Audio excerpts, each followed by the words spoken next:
ఉన్నారు. చాలా ఆనందంగా ఉన్నారు.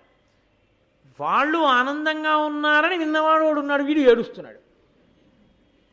అంతే వ్యక్తిత్వాలు. మనసు సుసంపన్నం కానప్పుడు ఏడుపు మిగులుతుంది. నాకు ఒక స్నేహితుడు ఉండేవాడు, ఆ గోపి అని అందరికీ తెలుసు. ఎవరింట్లో పెళ్లి కుదిరిందని చెప్పినా వీడి కూతురికే పెళ్లి కుదిరిపోయినట్టు సంతోషపడిపోతుండేవాడు. కోటేశ్వరారు మీకు తెలుసా, మన వాళ్ళల్లో ఫలానా వాడి కూతురికి పెళ్లి కుదిరిపోయిందండి, పోన్లేండి గట్టున పడిపోయాడు, అదృష్టవంతుడు. ఎంత పొంగిపోయేవాడో. అతని పొంగి అతన్ని ఏం చేసిందో తెలుసా అండి? ముగ్గురు కూతుళ్ళే ఇంటికొచ్చి సంబంధాలు అడిగి చాలా చక్కటి అల్లుళ్ళు వచ్చి ముగ్గురు కూతుళ్ళకి అంతరంగరంగ వైభవంగానూ పెళ్ళైపోయింది. అతని సుసంపన్నమైన మనసు అతనికి అటువంటి అల్లుళ్ళని తెచ్చిపెట్టింది. ఎవరికి ఏ అభ్యున్నతి కలిగిందన్నా అలోమని నువ్వు ఏడుస్తుంటే నీ ఇంటి విషయం ఎవ్వరికీ తెలియకూడదు. వీధిలో ఉన్న విషయాలన్నీ నువ్వు కనుక్కుని వీధిలో చెప్తుండాలి. ఎందుకు ఆ దుర్మార్గపు ఆలోచన నీకు? ఎందుకు ఆ సంకుచితత్వం? ఇది చాలామంది దగ్గర ఉంటుంది. కానీ అక్కడ పాండవులు సంతోషంగా ఉన్నారు. చచ్చిపోయారనుకున్నాను, బతికుండడం కాదు, ద్రౌపదీదేవిని వివాహం చేసుకున్నారు. అది వాడి ఏడుపు. నేను ఏ ధనస్సు ఎక్కువ పెట్టలేకపోయానో ఆ ధనస్సు ఎక్కువ పెట్టినవాడు, మమ్మల్ని చావగొట్టినవాడు, కర్ణుడిని ఓడించినవాడు, శల్యుడిని ఓడించినవాడు, మమ్మల్ని అన్ని దెబ్బలు కొడితే మేము వాళ్ళని గుర్తుపట్టలేకపోయాం. గుర్తుపట్టడానికి నీకు ప్రచోదనం ఏది? అక్కడే ఉన్న కృష్ణుడు గుర్తుపట్టాడు. నువ్వెందుకు గుర్తుపట్టతావు? గుర్తుపట్టలేవు నువ్వు. కాబట్టి ఇప్పుడు ఈయన వలవల వలవల వలవల ఏడిచేశాడు దుర్యోధనుడు. ఏడుస్తూ ఒక మాట చెప్పాడు. ఇది ఎర్రసిరాతో మనందరం గీత గీసి రాసుకుని జీవితంలో గుర్తుపెట్టుకోవలసిన మాట. నేను లక్క ఇల్లు కట్టించి 5 పాండవుల్ని కుంతిని అందులో పెట్టి ఇంత కష్టపడి అంటించాను. 5 పాండవులు కుంతి కూడా వెళ్ళిపోయారు. నా కాప్తుడైన పురోచనుడు ఒక్కడే కాలిపోయాడని ఏడిచాడు. ఎవడు కట్టాడో, ఎవడంటిద్దామనుకున్నాడో, ఎవడు చూసొచ్చి చెప్దామనుకున్నాడో వాడు కాలిపోయాడు. ఎవడు కాలిపోవలసిన వాడున్నాడో ఆ 6 బతికేశాడు. బతికేసి ఊరుకున్నారా? వీళ్ళకి సాధ్యం కాని విషయాన్ని సుసాధ్యం చేసుకుని ఇవాళ దేశప్రఖ్యాతిని పొంది ద్రౌపదీదేవిని వివాహం చేసుకుని ద్రుపద మహారాజు గారిని మామగారిని చేసుకుని దృష్టజ్యుమ్నుండి బావమరిదిని చేసుకుని సమున్నత శిఖరాలకెక్కి ఎంతో సంతోషంగా ఉన్నారు. వాళ్ళ మంచితనం వాళ్ళకి కాపాడింది. అంత గొప్ప అనుబంధం వాళ్ళకి ఇచ్చింది. అంత గొప్ప బంధుత్వం వాళ్ళకి కలిసింది. కాబట్టి వెంటనే దుర్యోధనుడికి వచ్చిన ఆలోచన ఏమిటో తెలుసా అండి? చాలా కాలం పాండవులను అక్కడ ఉండనివ్వకూడదు. వాళ్ళు అక్కడ ఉన్నారు, ఈయనకేమిటి బాధ? అంటే పాండవులు ఎంత శక్తివంతులో దృష్టజ్యుమ్నుడు అంత శక్తివంతుడు. పైగా బావమరిది లోకంలో బ్రతక కోరుతాడు. అది ఈ లోకంలో ఉన్న సామెత, బావమరిది బ్రతకగోరుతాడు అని. ఎందుకని అంటే అక్క చెల్లెలి భర్త కాబట్టి ఆవిడ పసుపు కుంకాలతో ఉండాలి కాబట్టి బావమరిది ఎప్పుడూ బావగారులను రక్షించుకుంటాడు. ఇప్పుడు దృష్టజ్యుమ్నుడు బావమరిది అయ్యాడు కాబట్టి 5 మీద ఈగ వాళ్ళనివ్వడు. అసలు వీళ్ళే శక్తివంతులు. వీళ్ళకి దృష్టజ్యుమ్నుడు కలిశాడు. ద్రుపదుడు సామాన్యమైన జన్మ కలిగినవాడు కాదు. కారణజన్ముడైనటువంటి ద్రుపదుడు మామగారయ్యాడు. అతిలోక సౌందర్యవతి అయినటువంటి ద్రౌపది 5 ఇల్లాలైంది. ఇప్పుడు వాళ్ళు చాలా కాలం అక్కడే ఉంటే కృష్ణుడు రాకపోకలు సాగిస్తాడు. రాకపోకలు సాగిస్తే ఏమవుతుంటుందంటే, పాపం వీళ్ళు నిజంగా ఎంత రాజ్యవైభవంతో ఉండాలి, ధర్మరాజు గారిని యవ్వరాజ్య పట్టాభిషేకం చేశారు కదా, హాయిగా రాజ్యం ఏలుతూ భార్యతో సంతోషంగా ఉండవలసిన వాళ్ళు వీళ్ళ కర్మ మామగారింట్లో ఉండడం. ఇంత బలం ఉండి ఆ ధృతరాష్ట్రుడు ఎలా బరి తెగించాడో అలా వీళ్ళు తెగించుంటే నిలబడగలడా ధృతరాష్ట్రుడు? వీళ్ళ సౌశీల్యం వల్ల కదా వీళ్ళు ఇలా ఉన్నారు అంటారు. అన్న కొద్దీ వీళ్ళకి బలం పెరుగుతుంటుంది. ఆ సానుభూతి చేత పుట్టినటువంటి ప్రేమ వలన ఒక్కొక్కరు కలుస్తారు. బలరామకృష్ణులు అటు పక్కన చేరిపోయారు. ఇప్పటికే దైవాంశ సంభూతుడైనటువంటి కృష్ణుడు, లేదా దైవమే అవతారమును దాల్చిన కృష్ణుడు, బలరాముడు, యాదవ, వృష్ణి, భోజ, ఛేది, ఈ రాజులు వీళ్ళందరూ కూడా అటు పక్కన చేరిపోతే మనం అలా ఎంతకీ రాజ్యం ఇవ్వకుండా కూర్చుంటే ఏదో ఒక రోజున వాడు ఎలాగో ఇవ్వడు, పదండి యుద్ధానికి ఎడదామని ఎవరో ఒకళ్ళు ప్రేరేపిస్తే వాళ్ళు యుద్ధానికి వస్తే మొదటికి మోసం వస్తుంది. కాబట్టి ఇప్పుడు మళ్ళీ పాండవుల్ని పనికిరాని వాళ్ళగా చెయ్యాలంటే ఒక్క ఆలోచన ఉంది మనకి. వీళ్ళని విడదీసేయాలి భేదోపాయంతో. వీళ్ళెవ్వరూ ఒకళ్ళతో ఒకళ్ళు కలిసి ఉండకుండా చేసేయాలి. ఎక్కడో ఉంటాడండి ఒక్కడు, అటువంటి ఏడుపు కొట్టువాడు ఎంత అసూయాగ్రస్తుడో చూడండి. ఆయన అసూయ పడడానికి హేతువు కాని విషయం లోకంలో ఇంకోట్లేదు. ఆయన సంతోషంగా ఉండాలంటే ఏమిటో తెలుసా అండి? వాళ్ళ ఆవిడ కన్నా ఊళ్ళో వాళ్ళ భార్యలందరూ అసహ్యంగా ఉండాలి. ఆయన ఇంట్లో ఉన్న కుర్చీ కన్నా గొప్ప కుర్చీ రాజ్యంలో ఎవరింట్లో ఉండకూడదు. నేను యథార్థం చెప్తున్నాను. అసూయ అన్నది ఉండిపోయింది అనుకోండి, మా ఇంట్లో ఉన్న కుర్చీ కన్నా మీ ఇంట్లో కుర్చీ మంచిది బాగుంటే చాలు, నా అసూయకి అది చాలు. వాడి ఇంట్లో ఆ కుర్చీ ఉండడమా? నేను కట్టుకున్న పంచె కన్నా మీరు కట్టుకున్న పంచె బాగుంటే చాలు, నా అసూయ పెళ్ళుబుకుతుంది. కాబట్టి ఇప్పుడు దుర్యోధనుడి కన్నా మిగిలిన వాళ్ళందరూ చేతకాని వాళ్ళైపోతే ఆయన తృప్తిగా ఉంటాడు. ఈశ్వర సృష్టి ఎందో అది సాధ్యమా? అయినా నీకు ఏ మంచి గుణం ఉందని, ఏ ఈశ్వరానుగ్రహం ఉందని, ఏ తపశ్శక్తి ఉందని, ఏ ధర్మం ఉందని నీ యందు ఈశ్వరానుగ్రహం ప్రసరిస్తుంది? నీకేది ధర్మం, నీకేది ఈశ్వరుని యందు భక్తి? ఎందుకుంటుంది భగవంతుడి యొక్క అనుగ్రహం? కావాలనుకున్నవాడు ఇలా కాదుగా ఉండవలసింది. పాండవులు ఎందుకు బ్రతికారో తెలుసుకున్నవాడివైతే నువ్వు అలా ఉండాలి. నువ్వు అలా ఉండకుండా పాండవుల్లో ఉండాలంటే ఎలా కుదురుతుంది? కుదరదు. అన్నం తిన్నవాడు సంతోషంగా హాయిగా కూర్చొని నవ్వుతూ హాయిగా సోఫాలో కూర్చొని మాట్లాడుతుంటాడు. నువ్వు అలా మాట్లాడాలంటే నువ్వు అన్నం తినాలి. అమ్మ మీద అలకొచ్చి నువ్వు అన్నం తినడం మానేస్తే ఆయన కూర్చొని సంతోషంగా ఉన్నట్టు నువ్వు ఎలా ఉంటావు? నువ్వు అలా ఉండడం కుదరదు. దుర్యోధనుడి మనస్తత్వంలో ఉన్న పెద్ద ఇబ్బంది అంతా అక్కడే ఉంటుంది.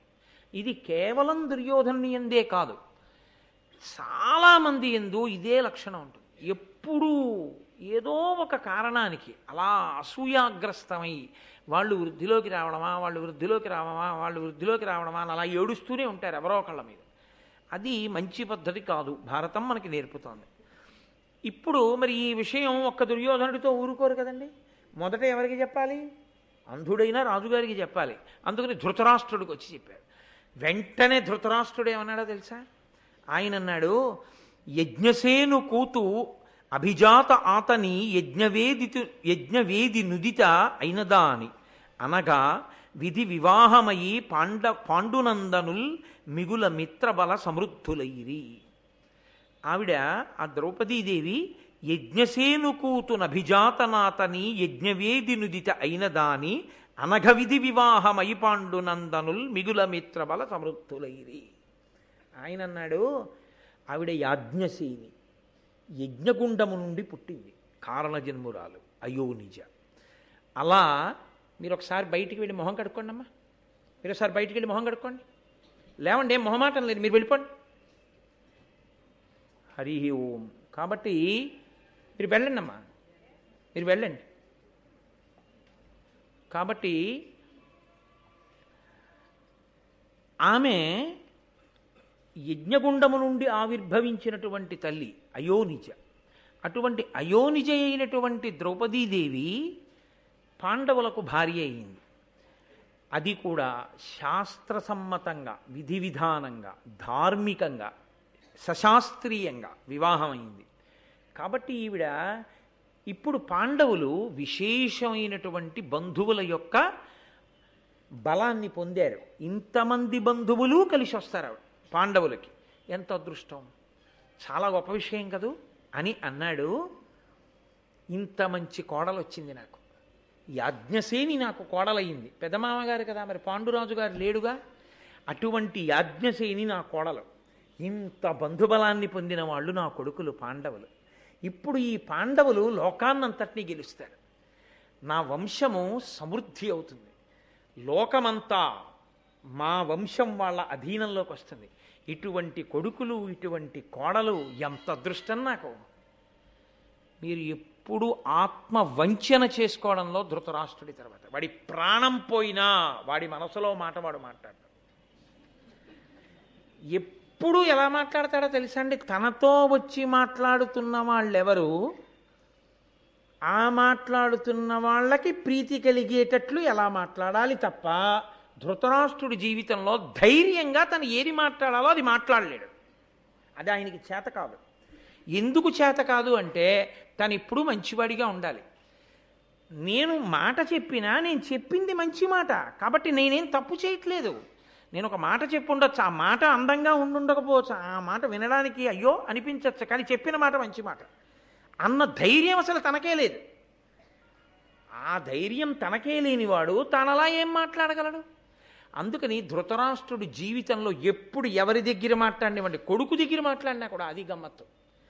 కొడుకుతో మాట్లాడినా తన మనసు విప్పి మాట్లాడ్డాడు. కళ్ళు ఎలా పైన లేవో అతని మనసు కూడా అంత చీకటిగానూ ఉంటుంది. ఇది ఎక్కడి నుంచి ఎక్కడి వరకు ఉందో తెలుసా అండి? ధృతరాష్ట్ర జీవితంలో కొడుకులందరూ చచ్చిపోయారు. దుర్యోధనుడి తొడలు విరగ్గొట్టి చంపినవాడు భీమసేనుడు అని తెలుసుకున్నాడు. అతని కోరిక ఏమిటంటే భీముణ్ణి చంపేయాలి. ఇది దాచాడు మనసులో, తెలుసా అండి? ఇది దాచాడు. దాచి నా కొడుకులు దుర్మార్గులు, అధర్మం పట్టుకున్నారు, వాళ్ళు పోతే పోయారు, మీరు నా కొడుకులు కారా, నా తమ్ముడి బిడ్డలు నా బిడ్డలు కారా, నాయనా ఎన్ని కష్టాలు పడ్డారా నా బిడ్డల వల్ల, పోన్లే ఇప్పటికైనా చాలా సంతోషంగా ఉన్నారు, ఏది నాన్న ఒక్కసారి దగ్గరికి రండి, గుడ్డివాణ్ణి కదా, నేను రాలేను కదా అంటే ధర్మరాజు గారు వెళ్ళాడు, కౌగిలించుకున్నాడు, విడిచిపెట్టాడు. నాయనా భీమసేన రా అన్నాడు. వెడుతున్నాడు పిచ్చాడు భీముడు. కృష్ణుడు జబ్బట్టుకుని వెనక్కి లాగి ఉంచాను సిద్ధంగానని ఉక్కు భీముడి విగ్రహం చేయించాడు. ఆ ఉక్కు భీముడి విగ్రహాన్ని తోశాడు. ధృతరాష్ట్రుడు కౌగలించుకొని వికటాట్టహాసం చేస్తూ నలిపేశాడు. అన్ని ఏనుగుల బలం ఆయనకి. నలిపేస్తే ఉక్కు విగ్రహం గుండైపోయి కింద పడిపోయింది. కింద పడిపోతే కృష్ణుడు అన్నాడు, నువ్వు కౌగలించుకుని నలిపేసింది ఉక్కు విగ్రహాన్ని, భీముడు ఇక్కడే ఉన్నాడు అన్నాడు. అలాగే నిలబడ్డాడు తెలుసా అండి? ప్రాణం పోయినా తన మనసులో మాట పైకి చెప్పడం. ఒక్కొక్కడు అలా ఉంటాడు. అది ఒక్కొక్కడి లక్షణం అలా ఉంటుంది. ఏది ఏమవనివ్వండి, తాను మాత్రం అస్సలు పైకి చెప్పడం. లోపల ఒకటి ఉంటుంది, పైకి మాట్లాడేటప్పుడు ఎవరొచ్చి తనతో మాట్లాడుతున్నారో అది వారికి అనుకూలంగా వినిపించేటట్లుగా మాట్లాడుతుంటాడు. కాబట్టి ఇప్పుడు అందరూ వింటున్నారు కదా, కళ్ళంటే లేవు కానీ అక్కడ భీష్ముడు ఉంటాడు, ద్రోణుడు ఉంటాడు, విదురుడు ఉంటాడు, వీళ్ళందరూ ఉంటారు. దుర్యోధనుల్లా బయటపడిపోయాడు అనుకోండి, బావురుమని ఏడ్చేసి అమ్మో వాళ్ళందరంతా వృద్ధిలోకి వచ్చారా అన్నాడు అనుకోండి, జుత్తొట్టుకి ఇడిచేస్తాడు భీష్ముడు. ఇంత కుళ్ళెట్టుకున్నావా కడుపులో అంటాడు. అందుకని అబ్బాబ్బా ఏం అదృష్టం, ఎంత మంచి కోడలు వచ్చింది అన్నాడు. కానీ కడుపులో ఎంత ఏడుపో, పైకి ఏడుస్తాడు దుర్యోధనుడు, పైకి ఏడవకుండా సంతోషించినట్టుంటాడు ధృతరాష్ట్రుడు. గొప్ప తండ్రి కొడుకులు లేండి లోకంలో. కాబట్టి కొడుకుని బాగు చేద్దామన్న ఆలోచన తండ్రికి ఉండదు, తండ్రితో ఇలా మాట్లాడచ్చా అని కొడుకు ఉండదు. అంత గొప్ప తండ్రి కొడుకులు వాళ్ళిద్దరు. మనకి కనపడరు కానీ లోకంలో లేరనుకోకండి. కాబట్టి మన అదృష్టం జీవితంలో మనకి తగలకుండా ఉండడమే అభ్యున్నతి. కాబట్టి ఇప్పుడు ఒకరోజు చాలా కాలం తర్వాత, అనగా వెంటనే ఆ రోజు రాత్రి వెళ్ళలేదు దుర్యోధనుడు ధృతరాష్ట్రుడి దగ్గరికి. వెళ్ళలేదు అంటే వెళ్ళే ప్రయత్నం చెయ్యలేదు అని మీరు అనుకోకూడదు. ఇప్పుడు ఇలాంటివి మాట్లాడాలనుకోండి, ఇలాంటి దిక్కుమాలిన విషయాలు, ఇలాంటి రహస్యమైన విషయాలు, ఎవరిని ఎలా పాడు చేసేద్దామన్న విషయాలు తండ్రితో మాట్లాడాలంటే ఏదో నలుగురు ఉండగా వెళ్ళి నాన్నగారండి ఎలా పాడు చేసేద్దామండి వాడిని అని మాట్లాడితే బాగుండదు కదా. పైకి మంచి వాళ్ళల్లా ఉండి లోపల ఎవ్వరూ లేనప్పుడు మాట్లాడాలి. ఒక్కరోజు దొరికాడు ధృతరాష్ట్రుడు. అంటే ఏమంటే ఎందుకు ఉండడు ధృతరాష్ట్రుడు ఒక్కడు అని మీరు అడగచ్చు. ధృతరాష్ట్రుడి జీవితంలో మిగిలిన ఒకే ఒక మంచి లక్షణం ఏమిటో తెలుసా? ఎప్పుడు విదురుణ్ణి పక్కన కూర్చోబెట్టుకుంటాడు. కూర్చోబెట్టుకుని విదురా మంచి మాటలు చెప్పంటాడు. పాపం విదురుడు చెప్తూ ఉంటాడు, అన్నీ వింటాడు, ఏదీ పాటించాడు, అన్నీ వింటాడు. ఆయన జీవితం అంతా ఇద్దరు మంచి వాళ్ళతో ముడిపడింది. ఒకటి విదురుడి మాటలు వింటాడు, కురుక్షేత్ర యుద్ధం అంతా సంజయుడి దగ్గర వింటాడు. అందుకే ఎవరు శంఖం ఊదారు, ఎవరు కత్తెట్టుకున్నారు దగ్గర నుంచి విన్నాడు. భగవద్గీత ప్రారంభ శ్లోకం అదే కదండి. కాబట్టి ఈ కారణానికే ఈ సత్సంగం, సత్పురుష సాంగత్యము చేతనే కన్నులిచ్చి లేని కన్నుల బదులు కన్నులిచ్చి కృష్ణ పరమాత్మ తన విశ్వరూప దర్శనం చూపించాడు. ఒక సత్పురుషుడితో స్నేహం ఉంది నీకు, అది చాలు నిన్ను గౌరవించడానికి అన్నాడు.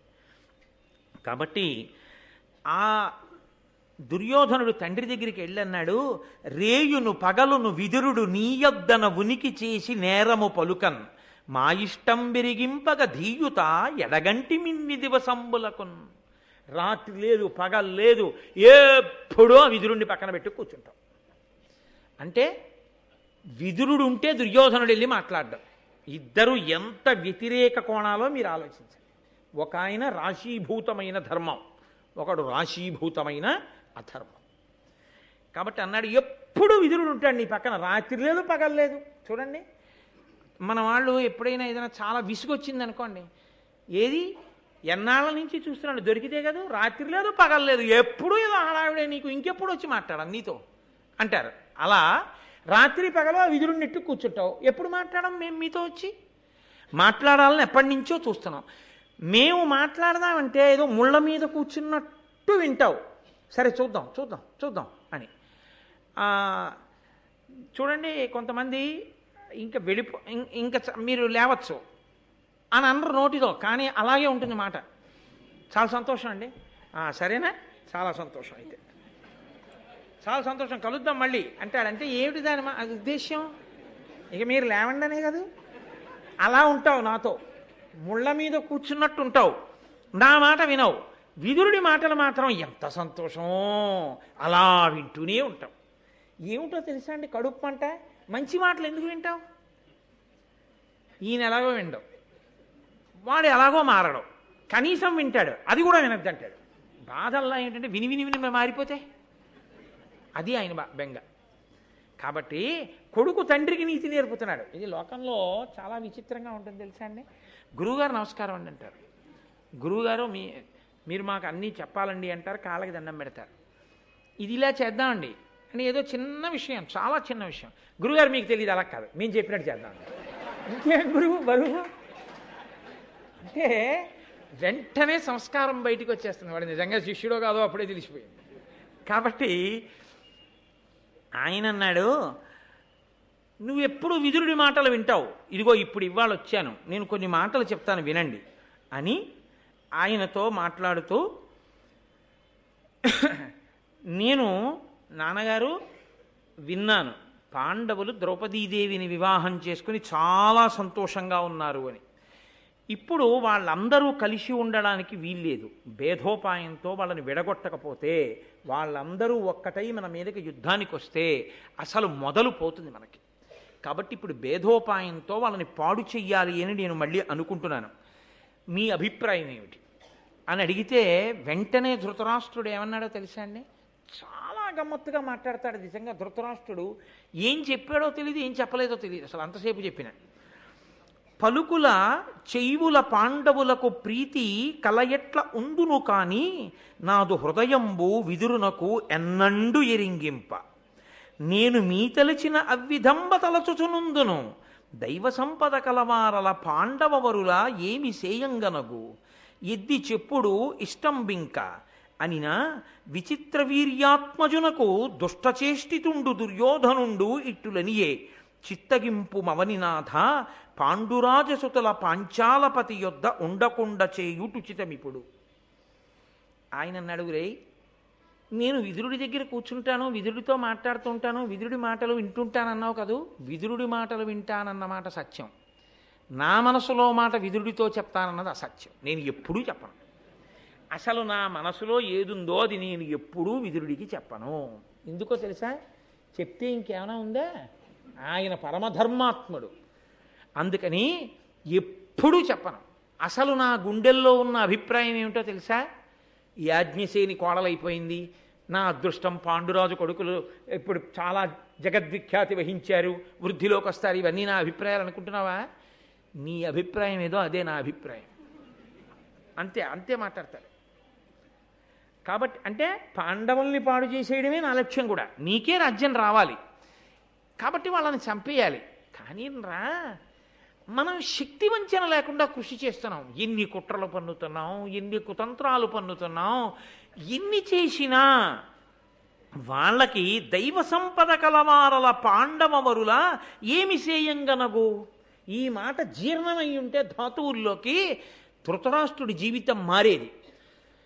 వినడం కోసం, చెప్పడం కోసం, చదవడం కోసమైన వాడి జీవితంలో మార్పు రాదు.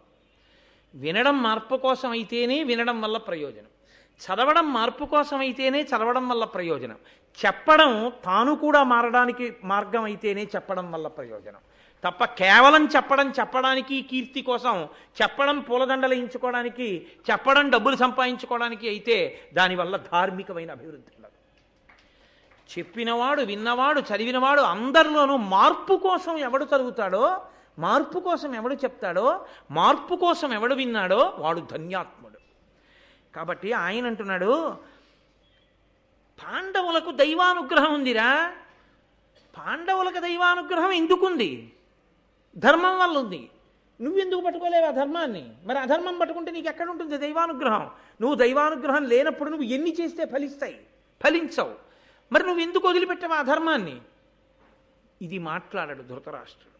అంటే ఎన్ని చెప్తున్నా, ఎన్ని తెలుసుకుని ఉన్నా తన అనుష్ఠానాన్ని, తన జీవితాన్ని, తన ప్రవర్తనని, తన నడవడిని, తన మనస్సుని, తన చిత్తాన్ని, తన హృదయాన్ని, తన ఆలోచనని మార్చుకోలేని బలహీనుడు. ఏ మార్పు రాలేదు. విన్నావా? విన్నాడు. ఎన్ని విన్నాడు? ఎన్నో విన్నాడు. చదివావా? చదివాడు. ఎన్ని చదివావు? ఎన్నో చదివాడు. తాను చదవడం మొదలెట్టక ముందు సంధ్యావందనం చేయలేదు, ఇన్ని చదివిన తర్వాత సంధ్యావందనం చేయలేదు. ఎందుకు నువ్వు చదువుకున్నట్టు? ఇన్ని వినకముందు బొట్టెట్టుకోలేదు, ఇన్నాళ్ళు విన్నాక బొట్టెట్టుకోలేదు. నువ్వెందుకు విన్నట్టు? ఇదే ధృతరాష్ట్రుడికి అర్థమైనది ఎంత గొప్ప విషయమో. మార్పు రాకుండా వినడం, మార్పు రాకుండా చదవడం, మార్పు రాకుండా చెప్పడం, అంతే. ఆ మార్పు వస్తేనే దానివల్ల ఉపయోగం. ఆ మార్పు రానంత కాలం కేవలం భేషజం, అదో కాలక్షేపం అంతే. దానివల్ల ప్రయోజనం ఏమీ ఉండదు. తన అనుష్ఠానానికే పనికిరాంది ఇంకోటికి ఎలా పనికి వస్తుందండి? ఆ ఇంజక్షన్ మంచిది, నువ్వు చేయించుకుంటే నీకు పనికి వస్తుంది, రోగం తగ్గుతుంది. ఆ ఇంజక్షన్ మంచిది, ఆ ఇంజక్షన్ మంచిది, ఆ ఇంజక్షన్ మంచిది అని ఎదురుగుండా పెట్టుకుని మెడికల్ షాప్లో దాని లిటరేచర్ అంతా నువ్వు ఎంతసేపు చదివితే నీకు పనికి వస్తుంది? దాని గురించి ఎవడో ఎంతసేపు వింటే నీకు పనికి వస్తుంది? ఇంకోటి చెప్తే నువ్వు ఆ ఇంజక్షన్ చేయించుకుంటే నీకు పనికి వస్తుంది. ఆధ్యాత్మ విద్య కూడా అంతే. నువ్వు అనుష్ఠిస్తే పనికి వస్తుంది. వినడానికి మాత్రమే పనికొచ్చేది కాదు ఆధ్యాత్మ విద్య. నీ మనసు మార్చుకుంటే పనికొచ్చేది. కాబట్టి ఇది పోని దుర్యోధనుడు విన్నాడుగా, ఆయనకి మార్పు రాదు. ఆయన అంటాడు, నాన్నగారండి అర్జునుడిని చంపేయడానికి ఏర్పాట్లు చేశాను, పెద్ద విషయం కాదు, కర్ణుడిని చంపేస్తాడు. ఎప్పుడూ ఇదే అతిశయం. ఏం విన్నాడు? ద్రౌపదీ స్వయంవరంలో బ్రాహ్మణ వేషంలో ఉన్నవాడు ధనస్సెక్కు పెట్టి మత్స్యయంత్రం కొట్టగానే ఇంతమంది కలిసి తిరగబడ్డారు. తిరగబడతారింతమందని ఊహించకుండా ఉన్నవాడు తాను అర్జునుడు. ఆ అర్జునుడు ఉత్తర క్షణంలో ధనస్సు పట్టుకుని కర్ణుడితో సహా అంతమంది రాజుల్ని ఓడించి పంపించాడు. అప్పుడు గెలవలేకపోయాడుగా కర్ణుడు. ఏ వేషంలో ఉంటే అర్జునుడిని కొట్టాలంటే కొట్టగలగాలిగా బలం ఉంటే. మరి అప్పుడు కొట్టలేనివాడు తర్వాత అయినా అర్జునుడిని చంపుతాడని ఏమి నమ్మకం నీకు? దానికి అర్థం లేదు. హేతువుని విడిచిపెట్టి యథార్థాన్ని విడిచిపెట్టి జీవించడం, అవే గాలిలో మేడలు కట్టడం. కొంతమంది చూడండి, నువ్వేమవుతావు అని అడిగారు అనుకోండి, నేను ఐఏఎస్ అవుతానండి అంటాడు. నువ్వు రోజుకి ఎన్ని గంటలు చదువుతావు అని అడిగారు అనుకోండి, వచ్చే నెల నుంచి మొదలెడతానండి అంటాడు. అదే అలాగే ఉంటుంది అంతే. ఐఏఎస్ అవుదాం అనుకున్న వాళ్ళు ఐఏఎస్ అయిపోరు. ఐఏఎస్ అవ్వడానికి చదువుకున్న వాళ్ళు ఐఏఎస్ అవుతారు. నీవు ధార్మికుడు కావాలి అనుకున్నవాడు ధార్మికుడు కాడు, ధర్మాన్ని అనుష్ఠించిన వాడు ధార్మికుడు అవుతాడు. అబ్దుల్ కలాం గారికి కీర్తి ఒక్క రాత్రి చదువుకుంటే రాలేదు, జీవితాంతం ఇప్పటికీ చదువుతూ ఇప్పటికీ చెప్పుకోవడం వల్ల అంతటి మహానుభావుడై అంత గొప్ప ఖ్యాతిని ఆయన తెచ్చుకోగలిగారు. పదవిలో ఉన్నా లేకపోయినా ఆయన గౌరవమే. అటువంటి స్థాయిని పొందాలి అంటే అది సామాన్యమైన విషయం కాదు. సర్వేపల్లి రాధాకృష్ణన్ గారు అంత వయస్సు వచ్చిన తరువాత కూడా పుస్తక భాండాగారంలోకి వెళ్ళి అలా పుస్తకాలు తీసి అలా చదువుకుంటూనే ఉండేవారు. అంత ప్రశాంతంగా అటువంటి జీవితాలు వాళ్ళు గడిపారు. అంత అందమైనటువంటి జీవితాల్లో అలా అనుష్ఠించగలిగారు. కారణం ఏమిటి అంటే పండిత సర్వేపల్లి రాధాకృష్ణన్ అన్న మాట ఎప్పుడో ఒక్కసారి చేసినటువంటి శ్రమ వలన వచ్చినది కాదు. ఎప్పుడో చేసినటువంటి ఒక్క చిన్న సాధితము అనబడేటటువంటి ఫిక్స్డ్ డిపాజిట్ మీద వచ్చే కీర్తి వడ్డీ కాదది. ఓ ఫిక్స్డ్ డిపాజిట్ చేస్తే వడ్డీ వచ్చేసినట్టు ఎప్పుడో ఎక్కడో ఒక్క పని చేసి దాని మీద వచ్చే కీర్తి వడ్డీతో బతుకుతున్న వాళ్ళు కారు. అది నిరంతర శ్రమ, ఊపిరి ఉన్నంత కాలం అంతే అకుంఠిత దీక్షతో వాళ్ళు అలా నిలబడగలరు. అలా నిలబడగలిగినటువంటి స్థైర్యం ఎవడు పెంచుకున్నాడో వాడు ఏదైనా కాగలడు. వాడికి అడ్డు లేదు. వాడు ఏదనుకున్నాడో అది వాడు కాగలడు. ఎందుకనంటే వాడు అలా శ్రమించగలడు. అసలు ఆ శ్రమించడం అన్నది నీకు చేత కాదు. నువ్వు తెల్లవారుజామున 4 గంటలకు లేవలేవు. నీ జీవితంలో నువ్వు ఎప్పుడు అసలు ప్రాయశ్చిత్తం లేకుండా ఒక్కసారి సంధ్యావందనం చేస్తావు. నీ జీవితంలో ఒక్కసారి చన్నీటి స్నానం ఈశ్వరుణ్ణి స్మరించి తల మీద నువ్వు నీళ్లు పోసుకొని నువ్వు స్నానం చేయలేవు. ఎందుకంటే నేను చన్నీళ్ళు స్నానం చేయలేను. అసలు ఏ పని చేద్దామన్నా సంకల్పాలు చాలా గొప్పగా ఉంటాయి. ఇంటి నిండా పుస్తకాలు ఉంటాయి, చదివిన పుస్తకాలు 4 ఉండవు. ఎందుకు ఉండవు? ఎందుకు చదవు నువ్వు? ఏమిటి కష్టం? ఎందుకు చెయ్యవు సంధ్యావందనం? ఎందుకు చెయ్యవు 1 గంట సేపు పూజ? ఎందుకు దేవాలయానికి వెళ్ళి ప్రదక్షిణం చేయలేవు? ఎందుకు ఎక్కువ మాట్లాడకుండా ఉండలేవు? ఎందుకు నీ మాట మాట్లాడితే గాంభీర్యంతో ఉండేటట్టు ఉండలేవు? ఎందుకు నువ్వు నమ్మింది ధైర్యంగా సభలో చెప్పలేవు? అలాంటి గుణములను పొందాలంటే అది తేలికైన విషయం కాదు. ఏవి ఒక్క రాత్రిలో సంభవాలు కావు. ఏ మహాపురుషుడి జీవితము కూడా ఒక్క రాత్రిలో మహాపురుషుడైపోయినవాడు కాడు. మీరు ఒక్కటే గుర్తుపెట్టుకోవాలి. యావత్ భారతదేశం కాలినడకతో తిరిగినటువంటి చంద్రశేఖరేంద్ర సరస్వతి స్వామివారు నడిచే దేవుడైన మహాపురుషుడు రామేశ్వరం వెళ్ళవలసి వస్తే సముద్రం నుంచి వెళ్ళవలసి వచ్చింది. అప్పుడు బ్రిటిష్ గవర్నమెంట్. ఆయన నడిచి తప్ప వెళ్ళరు. ఆయన రైలు ఎక్కరు, ఇంకొక వాహనం ఎక్కరు. సముద్రం నుంచి రామేశ్వరం వెళ్ళాలి. ఒక్కటే మార్గం ఉంది, ఆ రైలు పట్టాల మించి వెళ్ళాలి. ఆ రోజుల్లో లోకోమోటివ్ ఇంజిన్స్ అవి వెళ్ళినప్పుడు ఈ బొగ్గు నూనె అన్నీ కూడాను ఆ దుంగల మీద పడేవి. ఒక్క కాలిలా జారితే సముద్రంలోనే పడిపోవడం. పోనీ ఎవ్వరూ పట్టుకోవడానికి వీల్లేదు. మహాతపశ్చక్రవర్తి, శరీరము మంత్రపూతం చేసుకున్న మహానుభావుడైన వేరొకరు పట్టుకోరు. పోనీ ఏ హ్యాండ్ స్టిక్ లాంటిదో పట్టుకోవడమో లేకపోతే ఏదో జాగ్రత్తగా ఊంచుకుంటూ వెళ్ళడమో చేస్తారా? సంప్రదాయాన్ని ఒక్క క్షణం పక్కన పెట్టరు. అప్పుడు కూడా ఏకవస్త్రంతో సత్యదండాన్ని పట్టుకునే నడుస్తారంతే. కింద నుంచి సముద్రపు హోరు కెరటాలు అంతెత్తున లేచి ఆ తరంగముల బిందువులు ఆ నీటి తుంపర్లు కొడుతూ ఉంటే ఈ చివరి నుంచి ఆ చివరి వరకు రైల్వే బ్రిడ్జి మీద నడిచెళ్ళాలి, స్లీపర్స్ మీద కాళ్ళు వేస్తూ. ఆయన యొక్క సాధనకి, ఆయన యొక్క ధర్మానికి మన స్వంత ప్రభుత్వం కాకపోయినా బ్రిటిష్ ప్రభుత్వం గౌరవించి రైళ్లు ఆప్ చేసింది. పరమాచార్య దాటే వరకు రైళ్లు రావడం. ఆయన ధర్మమునకు కట్టుబడి నేను సన్యసించాను కాబట్టి, సన్యాసి వాహనం ఎక్కకూడదు కాబట్టి నేను ఎక్కనన్నారంతే. ఎక్కనని అంత హోర్లో ఎటువంటి గాలండి ఆ రామేశ్వరం బ్రిడ్జ్ మీద పెడుతున్నప్పుడు. ఆయన ఎంత ఉంటారు? సన్నగా ఉంటారు పరమాచార్యులు వారు. గాలి విసిరితే తొట్టుపడి కింద పడిపోతారు కూడా. అలాగే సత్యదండం పట్టుకుని అడుగు తీసి అడుగు వేస్తూ రామేశ్వరం వెళ్ళి దర్శనం చేసుకుని మళ్ళీ అలాగే బ్రిడ్జి మీద నడిచి భారతదేశంలో ఇతర పట్టణంలోకి ప్రవేశించారు ఆయన. ఎక్కడది ఆత్మబలం? 96 సంవత్సరముల వయస్సులో తోపుడు రిక్షా పట్టుకుని నడిచి వెళ్ళి ఇళ్లల్లోకి వచ్చి పడుకోను అని చెప్పి ఒక దేవాలయం ముందు ఉన్నటువంటి 4 నాపరాళ్ల మీద పడుకుని నిద్రపోయారు తప్ప ఆయన 96 ఏళ్ల వయస్సు వచ్చింది, నేనేం పడుకోగలను, పోన్లేదు అని చెప్పేసి పిలిచారు కదా అని వేరొకరి ఇంటికి వెళ్ళి ఇంట్లో ఆయన పడుకోలేదు. అందుకే ఆయన శరీరంతో ఉన్నంత కాలము పరమేశ్వరుణ్ణి దర్శనం చేస్తే ఎలా చేశారో అలాగే పైన చొక్కా బనీను లేకుండా ఉత్తరీయం నడుము కట్టుకుని వెళ్ళి దర్శనం చేశారు. ఆయన క్రమశిక్షణకి పరాకాష్ఠ ఏమిటో తెలుసా అండి?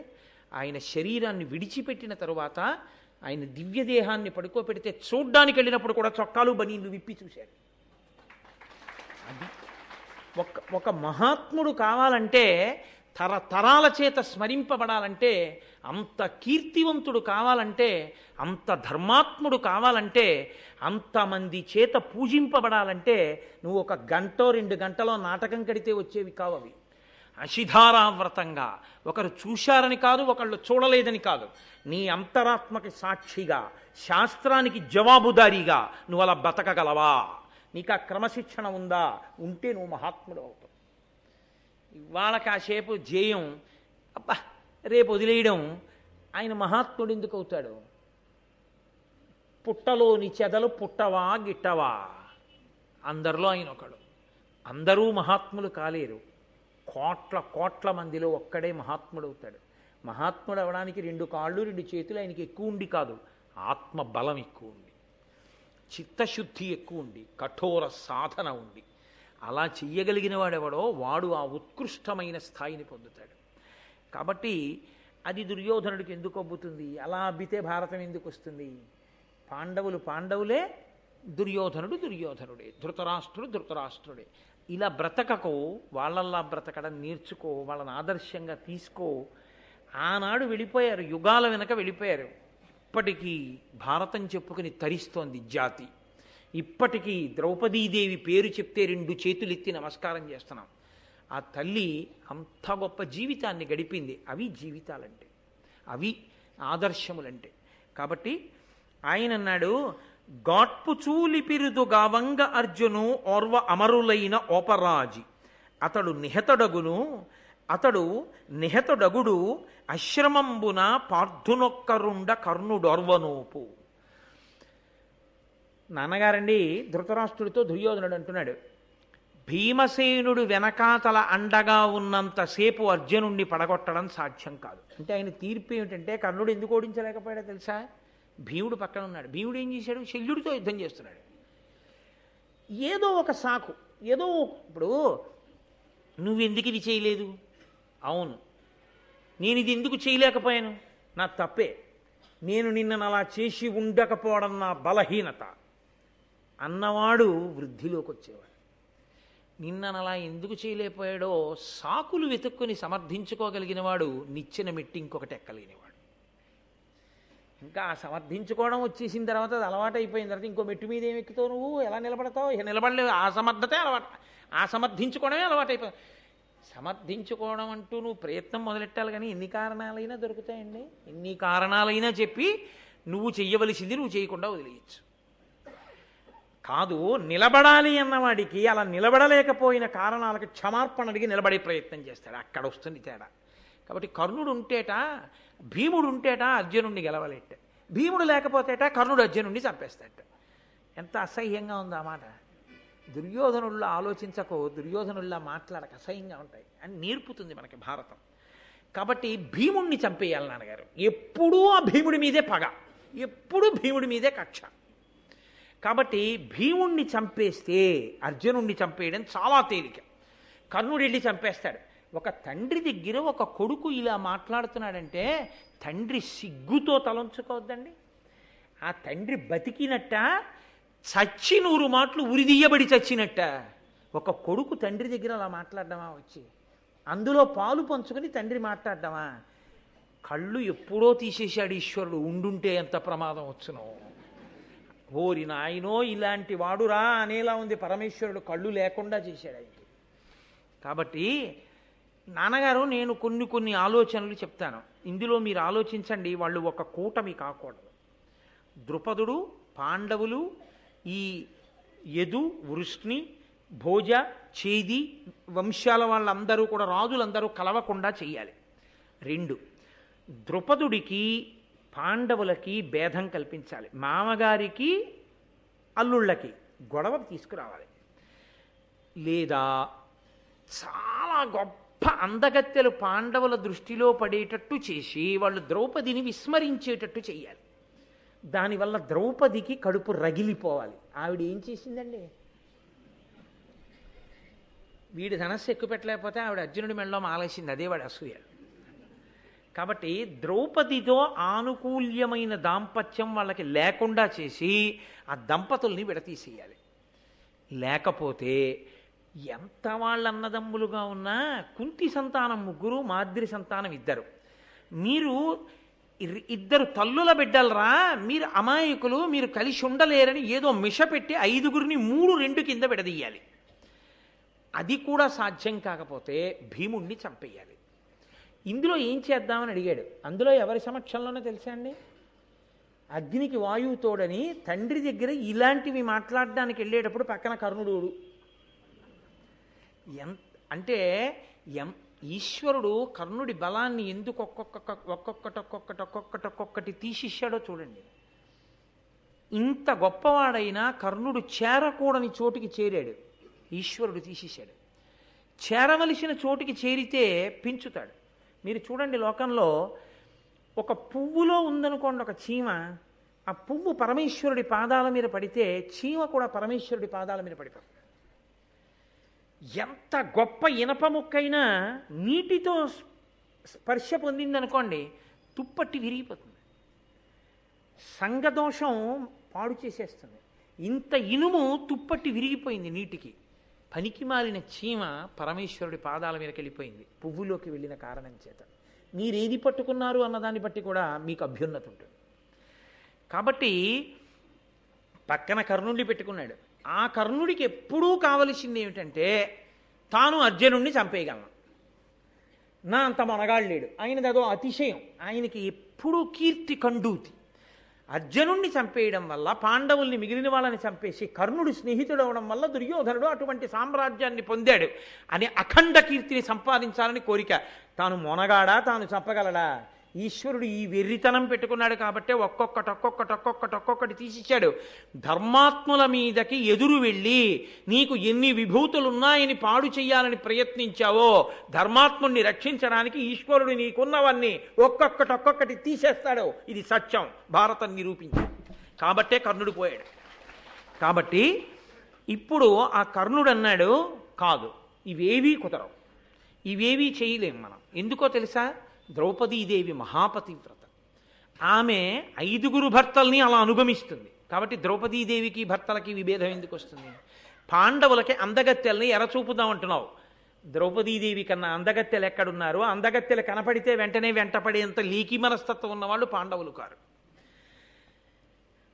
3 కుంతి మాద్రి పిల్లలని విడగొడదాం అనుకుంటున్నావు. అవి ఒక చేతి 5 వేళ్ళు.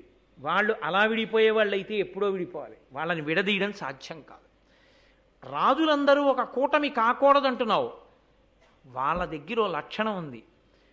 బంధువుల పట్ల ప్రేమ ద్రుపదుడికి ఉంది, పెద్దల పట్ల వినయం పాండవులకు ఉంది. కాబట్టి కలిసి ఉండకుండా నువ్వు చేయలేవన్నాడు. ఎంత పెద్ద మాట అండి! వాడు చేతకానివాడైతే అయ్యాడు కానండి, శత్రుత్వంతో గొప్ప మాట చెప్పాడు. బంధుప్రీతి ద్రుపదుడిది. కాబట్టి ఆయన ఎక్కడెక్కడున్న వాళ్ళని రామయ్య రండి, బావగారు రండి అంటాడు, అన్నయ్యగారు రండి అంటాడు. ప్రతి వాడిని పిలిచి బంధువులందరినీ కూర్చోబెట్టుకుని సంతోషిస్తుంటాడు. ఇంకా అల్లుళ్ళంటే ఉండదు. ఒక్కగానొక్క కూతురు, 5గురు అల్లుళ్ళు. అయ్యో అల్లుళ్ళు వచ్చి మన ఇంట్లో ఉండిపోయారని ఆయనకేం బెంగలేదు. అదృష్టం రా, చక్కగా అల్లుళ్ళతో కలిసి ఉంటున్నాను హాయిగాను. మళ్ళీ వాడు వెళ్ళిపోయారంటే ఇది కుదురుతుంది ఏంటి? కాబట్టి అల్లుళ్ళతో సంతోషంగా గడుపుతున్నాను, ఆయన సంతోషంగా గడుపుతున్నాడు. అల్లుళ్ళు బరువు అని చెప్పి బంధువుల మీద విముఖత ఉన్నవాడైతే ద్రుపదుణ్ణి విడదీయచ్చు. ఆయనకి బంధుప్రీతి. ఎంత మా మామగారు అయితే మాత్రం సింహాసనం మీద ఆయన కూర్చుంటాడు, దుష్టజుమ్నుడు యువరాజు, ఇక్కడ మేమే పనికి మాలిన వాళ్ళం అంతఃపురంలో ఉత్తినే అలా కూర్చుని వేళ్ళు విరుచుకుంటూ మా మామయ్య గారు అల్లుళ్ళమని చెప్పుకుంటూ తిరగాలి అని అనుకునేవాళ్ళు కారు. మా మామగారికి అల్లుళ్ళమని చెప్పుకోవడం కూడా గొప్ప విషయమే. ద్రుపదుడికి అల్లుడని చెప్పుకోవడం తప్ప అని సంతోషంగా, అవును మేము ద్రుపదుడి అల్లుళ్ళం అని చెప్పుకోగలిగిన వినయం ఉన్నవాళ్ళు పాండవులు. ఎలా విడదీస్తావు? కుదురుతుందా? ఇవేమీ పనికిరావు. కర్ణుడికి ఎప్పుడు ఏమిటో తెలుసా అండి? అర్జునుడిని చంపేసి కీర్తి సంపాదించేద్దాం, అదో వెర్రి ఆయనకి.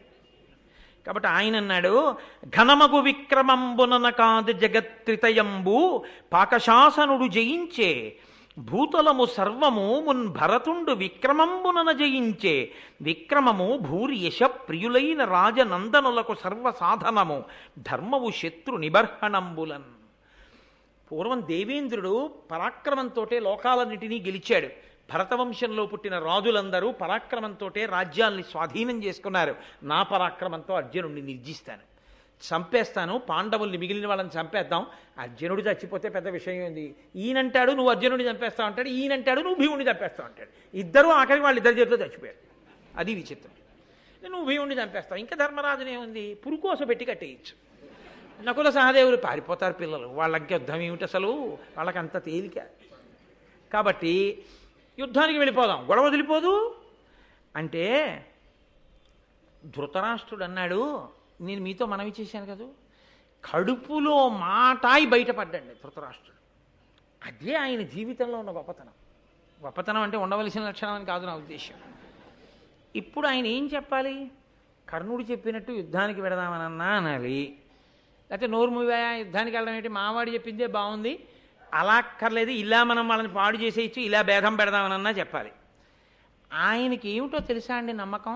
దుర్యోధనుడు చెప్పినవేవి పొసగవు, వాళ్ళు ధర్మాత్ములు, దైవానుగ్రహం ఉంది, మనం ఏమైనా చేస్తే బెడిసి కొడుతుంది తప్ప వాళ్ళని పాడు చేయలేము తెలుసు ధృతరాష్ట్రుడికి. ఒరే వాళ్ళని పాడు చేయలేనురా మనం అన్నాడు అనుకోండి, దుర్యోధనుడు తిరగబడతాడు.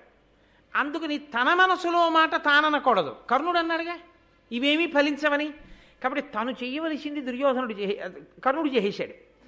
ఇప్పుడు ఇంక తనేం చేయాలి? కర్ణుడు చెప్పిన యుద్ధం కూడా జరగకుండా చూడాలి. ఇప్పుడు నువ్వు చెప్పిన యుద్ధం వద్దు, మా అబ్బాయి చెప్పిన దురాలోచన వద్దు, నేను వేరే ఆలోచిస్తానంటే నోరు పోయి నువ్వు ఎదురుతో కూర్చుంటావు, నువ్వు ఎప్పుడు చెప్తావు మాకని వీళ్ళిద్దరు తిరగబడతారు. అందుకని ముందు ఆ కర్ణుడు దుర్యోధనుడి ప్రణాళిక పనిచేయదని చెప్పేశాడు. ఆయన చెప్తే ఈయనకి ఎక్కుతుంది. అదో విచిత్రం లోకంలో. కన్న తండ్రి చెప్తే చెవికెక్కదు, తల్లి చెప్తే చెవికెక్కదు, మధ్యలో వస్తాడు ఎవడో. ఆ వచ్చినవాడు వాడేం చెప్తే కడుపున పుట్టిన వాడికి అంత గొప్ప. తండ్రి కన్నా గురువు, తల్లి కన్నా గురువు, వాళ్ళిద్దరికన్నా ఆత్మబంధువులు లోకంలో ఉంటారా? వాళ్ళిద్దరూ కాదని ఎవడో చెప్పిన మాట నువ్వు వింటావా? అలా ఉంటుంది లోకంలో. కాబట్టి కర్ణుడు చెప్పింది దుర్యోధనుడు వింటాడు. ఇప్పుడు కర్ణుడు చెప్పాడు కాబట్టి ఈ కుతంత్రం మానేడు. ఇప్పుడు యుద్ధం లేకుండా చెయ్యాలంటే ఇంకోళ్ళు వచ్చి చెప్పాలి. అందులో కూడా పన్నాగం ఏమిటో తెలుసా అండి? కర్ణుడు చెప్పింది సరేనన్నాడు అనుకోండి, దుర్యోధనుడు కర్ణుడు యుద్ధానికి వెళ్ళారనుకోండి, దుర్యోధనుడు చచ్చిపోతే ఈయనకి కడుపు తీపి, భయం, పాండవుల మీద యుద్ధం అంటే భయం. కర్ణుడు చచ్చిపోతే తర్వాతి కాలంలో దుర్యోధనుడు ఎలా వృద్ధిలోకి వస్తాడు? భయం. కాబట్టి ఇప్పుడు యుద్ధం అంటూ జరిగితే వీళ్ళిద్దరే వెళ్ళకూడదు, భీష్మద్రోణుల్ని కూడా లాగాలి రంగంలోకి, వాళ్ళని కూడా పంపాలి యుద్ధానికి. భీష్మద్రోణులు వెళ్ళారనుకోండి, పాండవులు కారు, ద్రుపదుడు కాదు, ఎవరు నిలబడతారు? స్వచ్ఛంద మరణం ఉంది, ఆచార్యుడు ద్రోణుడు. ఇప్పుడు వాళ్ళిద్దరిని ఎలా లాగాలి రంగంలోకి?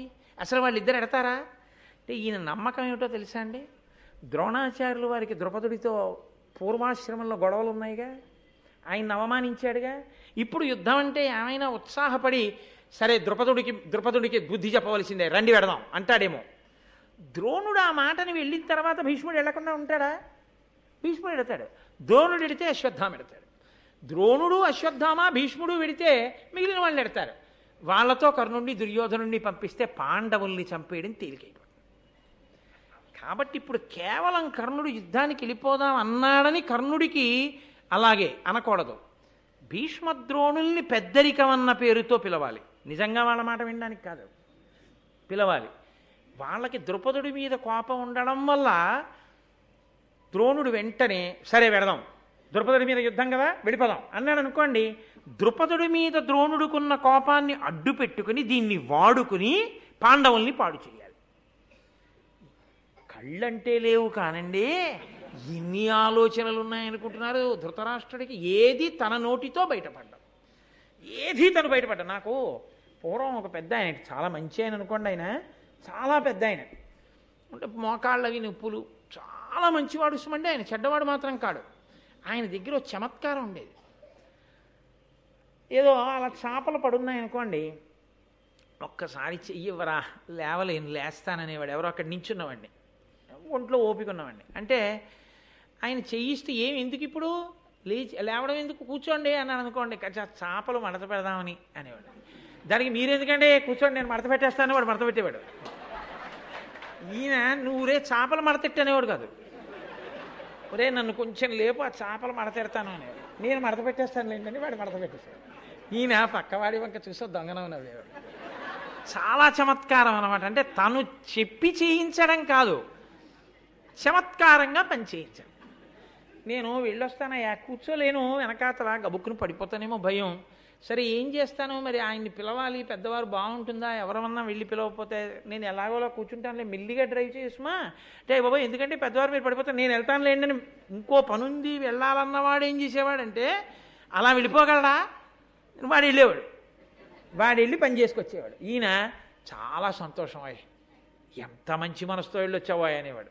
అయితే పాడు చేసేవారు కాదండో ఎవరినైనా, చాలా మంచివారు ఆయన. కానీ అదో చమత్కారం జీవితంలో. అంత అందంగా చక్కగా ఉండు విస్తళ్ళు వేసేస్తాననేవాడు.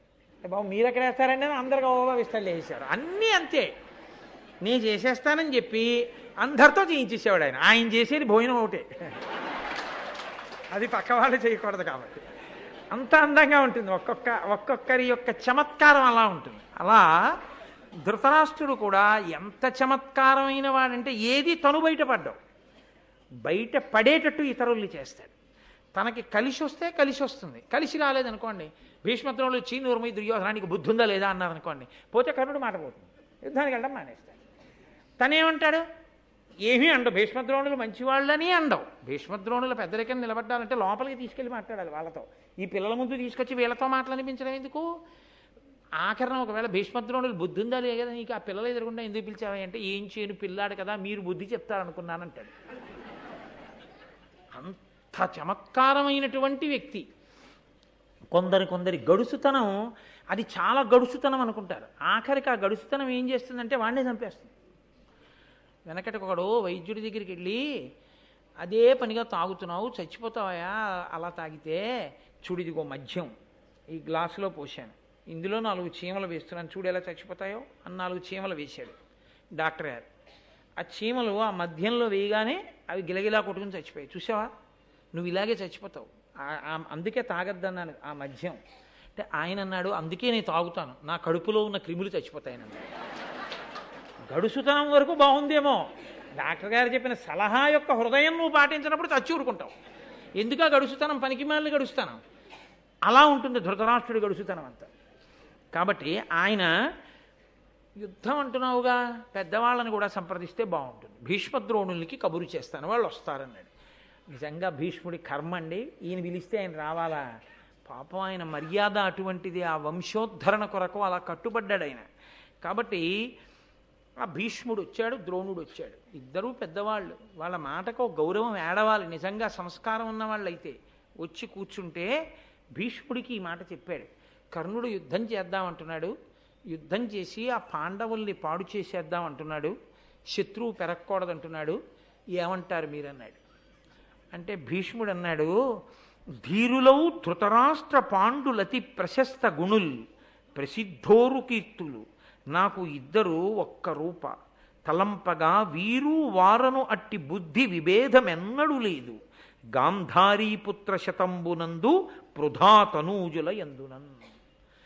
ఆయన అన్నాడు, అయ్యయ్యో పాండవుల మీదకి యుద్ధానికి వెళ్ళి చంపేద్దామా, నిన్నగాక మొన్న పెళ్లి చేసుకున్నారా, నేను తాతనయ్యా, నేను వీడికి ఎలా తాతనో పాండవులకు కూడా అలాగే తాతని, నాకు కుంతిపుత్రులు అని నాకు మమకారం లేదు, గాంధారీపుత్రులు అని కోపం లేదు, నాకు వీళ్ళ మీద ఎంత ప్రేమ ఉందో వాళ్ళ మీద అంత ప్రేమ ఉంది. ఈ మనవల కోసం ఆ మనవల్ని ఎందుకు చంపడం? నేను ఏది చెప్పినా పక్షపాతం లేకుండా ఉన్న మంచి మాట చెప్తాను. ధృతరాష్ట్ర మహారాజా, అసలు యుద్ధం ఎందుకు యుద్ధం చేసి వాళ్ళని చంపేయడం? వాళ్ళు అర్హులు కారా రాజ్యానికి?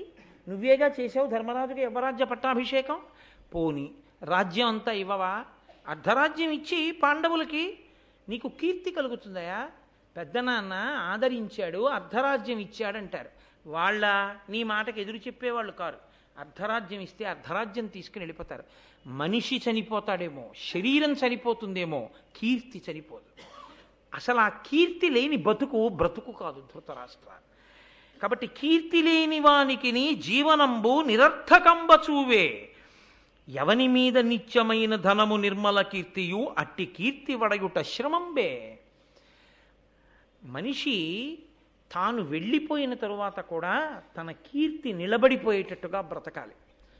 మనిషి వెళ్ళిపోయిన తరువాత అతన్ని స్మరించడానికి, అతని కీర్తి అంటే అతను జీవితంలో సాధించినది 10 మందికి పనికొచ్చింది ఏదీ లేకపోతే, ఇవాళ చచ్చిపోతే 11వ రోజున కొడుకు కూడా మర్చిపోతే ఆ జీవితానికి సార్థకత లేదు. ఎన్నాళ్ళు బ్రతికావన్నది కాదు, ఎన్నేళ్ళు బ్రతికావన్నది కాదు, కీర్తి ఏమైనా గడించావా, నువ్వు సాధించిన కీర్తి గొప్పదైతే నువ్వు ఎన్నేళ్ళు బ్రతికావన్నది కాదు, ఎన్ని యుగాలు దాటిపోయినా కీర్తి అలా ఉండిపోతుంది. మనిషికి కీర్తిరా ప్రధానం ధృతరాష్ట్ర, కాబట్టి వాళ్ళకి ఆ రాజ్యం ఇచ్చేసేయి. ఇలా కీర్తి ఎంతకాలము కలిగి ప్రవర్తిల్లే అంతకాలంబును నిత్యులు కారే కీర్తికల పుణ్యులు కీర్తి విహీనుడెందును పూజ్యుండే. మనిషి శరీరం వెళ్ళిపోతుందేమో, కానీ కీర్తి బతికున్నంతకాలం మనిషి బ్రతికే ఉంటాడు. నేను ఒకనకొకప్పుడు ఒక 10 సంవత్సరాల క్రితమేమో వెంకటాచలంలో ఏడుకొండల మీద ఆనంద నిలయం చుట్టూ మాడవీధుల్లో తిరుగుతూ ఘంటసాల గారి భగవద్గీత వినపడుతోంది.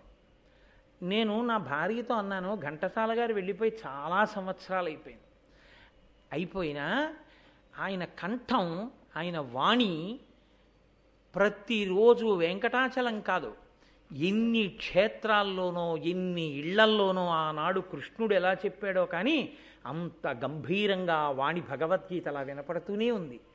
ఆయన శరీరం చనిపోయింది కానీ ఆయన కీర్తి చేత ఆయన ఇంకా బ్రతికే ఉన్నాడు. అలా నా జీవితం మొత్తం మీద ఎప్పుడైనా నేను భగవంతుడి గురించి చెప్పుకున్న మాటలు ఒక్క దేవాలయంలో వినపడితే నా జన్మ సార్థకం కదా అన్నాడు. నేను అత్యంత వినయంతో చెప్పుకుంటున్నాను, గర్వంతో కాదు ఈ మాట చెప్పేది. ఒకానకొకప్పుడు నేను కారులో కోనసీమ వెడుతున్నాను ఉపన్యాసం చెప్పడానికి. కోనసీమ వెడుతుంటే అడుగడుగున దేవాలయాల్లో ఒక చోట రామాయణం, ఓ చోట భాగవతం, ఓ చోట శివపురాణం, ఓ చోట లలితాసహస్రం, ఓ చోట శివానందలహరి, అన్ని చోట్ల నా క్యాసెట్లు వినపడుతున్నాయి. వినపడుతుంటే నేను ఎంతో సంతోషించాను, ఈశ్వరుడికి కృతజ్ఞత చెప్పాను. నా గర్వం కాదు అది. నేను ఒక దేవాలయంలోకి వెళ్ళాను, అసలు ఈ క్యాసెట్ వేసి పరిస్థితి ఎలా ఉంటుందో అక్కడ చూద్దాం. చాలామంది కూర్చుని నిశ్శబ్దంగా వింటున్నారు. వాళ్ళని నేను అడిగాను, దర్శనం చేసి గంట కొట్టకండి అన్నాడు అర్చకుడు. ఏమన్నాను, వాళ్ళందరూ కోటేశ్వరరావు ఉపన్యాసం వింటున్నారు, గంట కొట్టకండి. నేను తెల్లబోయాను. నేను చాలా ఆశ్చర్యపోయి దర్శనం చేసేసుకుని కొంచెం దూరం వెళ్ళి అందులో ఒక అతను కాస్త గోడ దగ్గర నించున్న అతను అడిగా, ఎవరిదయా ఉపన్యాసం అన్నాను. కోటేశ్వరారిని కాకినాడలో ఉంటారండి అన్నాడు. నువ్వు ఎప్పుడన్నా చూసావా ఆయన్ని అన్నాడు. నేను ఎప్పుడూ చూడలేదండి, మా ఊరు ఎప్పుడన్నా పిలుద్దాం అనుకుంటున్నాం, రోజు సాయంకాలం ఇక్కడ ఆయన ఉపన్యాసం వింటుంటామండి, అందరం వచ్చి కూర్చుంటాం అన్నాడు. నేనే కోటేశ్వరరావు అని చెప్పలేదు. నేను చాలా సంతోషంగా కారు ఎక్కి వెళ్ళిపోయాను. అది వేరు విషయం అనుకోండి. కానీ నేను మీతో ఎందుకు మనవి చేస్తున్నానంటే, తెలిసో తెలియకో, వచ్చో రాకో, నాకు పాండిత్యం ఉందో లేదో, నే చదవగలనో చదవలేనో, నే మాట్లాడగలనో మాట్లాడలేనో, కానీ భగవంతుడి గురించి చెప్పుకోవాలి అని తాపత్రయపడి చెప్పుకున్నందుకు అలా వినపడింది. కొన్నాళ్ళు వెళ్ళిపోయిన తర్వాత, కొన్ని సంవత్సరాల తర్వాత నా శరీరం పడిపోవచ్చు, కానీ నా కొడుకో నా మనవడో అలా వెళ్ళిపోతూ తాతగారి కంఠం ఈ గుళ్ళో వినపడుతోందని వాడు వింటే నా శరీరం చచ్చిపోవచ్చు, కానీ నా కీర్తి చేత నేను బ్రతికుంటానా బ్రతికుంటానా. భీష్ముడు ఆ రోజు చెప్పిన మాట, కీర్తి చేత బ్రతికే ఉంటావు, కీర్తి లేని నాడు నీ శరీరంతో నువ్వు చచ్చిపోతావు, ఇక నీ పేరు ఎవ్వరూ స్మరించరు. ధృతరాష్ట్ర, అపకీర్తి చేత చచ్చిపోకు, నువ్వు బతుకుతానని అనుకోకు. కోడలు వచ్చింది, ఘటోత్కచుడు పుట్టేశాడు, తాతవు కూడా అయిపోయావు, ఎంతకాలం ఉంటావు? కీర్తి చేత బ్రతికే ఉండు. బ్రతికే ఉండాలంటే పాండవులకు అర్ధరాజ్యం, వాళ్ళు నీ కొడుకులు కారా, నీ తమ్ముడి బిడ్డలు నీ బిడ్డలు కారా, ఎందుకు యుద్ధం ఏమిటి? కాబట్టి వాళ్ళకి రాజ్యం అంటే వెంటనే ద్రోణాచార్యుల వారు అన్నారు, విలసద్ధర్మ విశుద్ధ వృత్తులు, వయోవృద్ధులు, కుశాగ్రీయ బుద్ధులు, మధ్యస్థులు, కార్యనిర్ణయ సమర్థుల్, మానమాత్సర్య దూరులు, నాజాలిన వారి పల్కులకు వైరజ్యంబుగా వించునజ్ఞులు భూనాథున కాప్తులున్ సఖులునై శోషింతురత్యంతమున్. పెద్దలైనటువంటి వారు ఎవరున్నారో అటువంటి పెద్దలైనటువంటి వారు చెప్పినటువంటి మాట విననటువంటి వాళ్ళు, పెద్దలు చెప్పినటువంటి మాట తలకెక్కించుకోకుండా వారి మాటలు పెడచెవిని పెట్టి ఈసడించి ప్రవర్తించేటటువంటి వాళ్ళు రాజు పక్కకి చేరితే వారి వలన రాజుకి అభ్యుదయం కలగదు, పాడైపోతాడు. కాబట్టి పెద్దరికం తన వలన ఉండదు, పెద్దరికం అవతలవాడు గౌరవించడం మీద ఉంటుంది. యువతలవాడు చాలా పెద్ద మనిషే, అవతలవాడికి ఆ పెద్దరికాన్ని గుర్తించడం చేత కాదు. ఎంతటి వాడిని ఊరేయనగలిగిన సమర్థత వాడికి ఉంది, అంతే. ఇప్పుడు ఈయన పెద్దరికానికి లోటు వచ్చిందా అంటే లోటు లేదు, కానీ ఆయన దృష్టిలో ఈయన పెద్ద మనిషా కాడు. ఆయన దృష్టిలో ఈయన పెద్ద మనిషి కాడేమో. అలాంటి వాణ్ణి రాజు దగ్గర పెట్టుకుని వాడి మాటలు వింటే రాజు కూడా పాడవుతాడు. ధృతరాష్ట్ర దుర్యోధన కర్ణుల్ని ఉద్దేశించి చెప్పాడు ఈ మాట, పేరెత్తకుండా చెప్పి, తనరుచు దైవయుక్తిమయి ధర్మము సత్యము తప్పకున్నయనఘుల పైతృకంబయిన అంశము మిన్నక వజ్రపాణికైనను కొన పొలునయ్యా కురునందన పాండుతనూజులున్న వారని విని వారికిందగు ప్రియం వనరింపక ఇంకి ధరువువే. అసలు పితృ సంబంధంగా పాండురాజు పరంగా పాండవులకు రావలసినటువంటి రాజ్య భాగం ఏదుందో అది ఇవ్వకుండా బతకడం నీకు కాదు, దేవేంద్రుడే అడ్డొచ్చినా పాండవులు మేం పొందేద్దామని సంకల్పం చేస్తే ఇంద్రుడు అడ్డుబడగలడని నువ్వు అనుకుంటున్నావా? చీల్చేస్తారు పాండవులు. నిన్నెందుకు చేయలేదో తెలుసా? పెద్దనాన్నవని గౌరవంతో ఊరుకున్నారు. నువ్వే పిలుస్తావు ఏదో ఒకనాడని. ఆ గౌరవాన్ని నిలబెట్టుకో. యుద్ధానికి ఎడతావా వాళ్ళ జోలికి? యుద్ధానికి వెళ్ళి చంపగలిగిన మొనగాడివా నువ్వు? అర్జునుడి యొక్క శక్తి ఏమిటో తెలుసా నీకు? చీల్చి చెండాడుతాడు సైన్యాల్ని. కాబట్టి వీళ్ళ మాటలు వినకండి అంటే కర్ణుడు అన్నాడు, మహారాజా మీరు వాళ్ళ మాటలు వినకండి, ముసలి వాళ్ళు, వాళ్ళకేం తెలుసు. కర్ణుడి శక్తి ఎంత, నేను అనుమతింపబడితే వాడి బతుకెంత. ఆయన భీష్మద్రోణుల గురించి మాట్లాడగలిగినటువంటి సమర్థుడు. అదే మాట్లాడగలిగిన తీరు. పెద్దలైన వారి యందు పెద్దరికం గుర్తించకపోవడం ఒక తప్పు అయితే, ముసలాళ్ళు అంటాం రెండో తప్పు.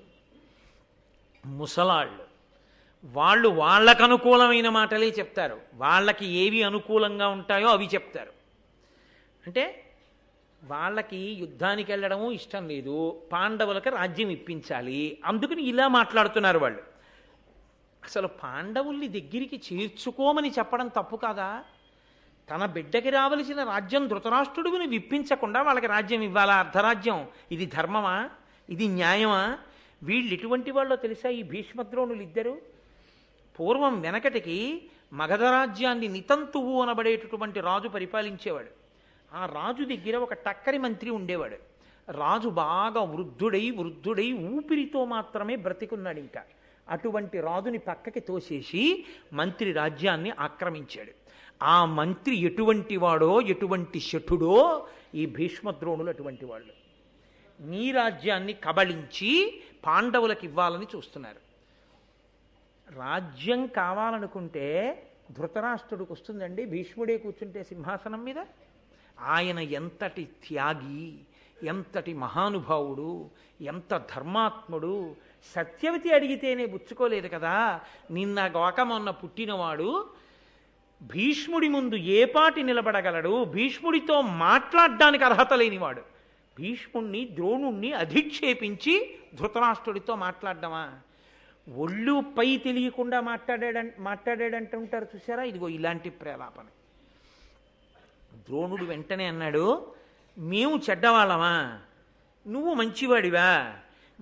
మా ఇద్దరికన్నా కూడా నువ్వు ధృతరాష్ట్రుడికి హితుడివా? మేము ధృతరాష్ట్రుడికి హితం చెప్పలేని వాళ్ళమా? ధృతరాష్ట్రుడిని పాడు చేసేవాళ్ళమా? నీ కరపుల నిక్కరుకుల మాకులతం పొందుటేమి ఆశ్చర్యము, సామ్యాకృతులు కానివారల వాకులు శిక్షలు ఉపద్రవంబులు కావే. అసలు ఒక వ్యక్తి సలహా చెప్పాలన్నా, ఒక వ్యక్తి మాట్లాడాలన్నా ఆ వ్యక్తికి ప్రథమంగా ఒక గుణం ఉండాలి. అతను శాంతుడై ఉండాలి.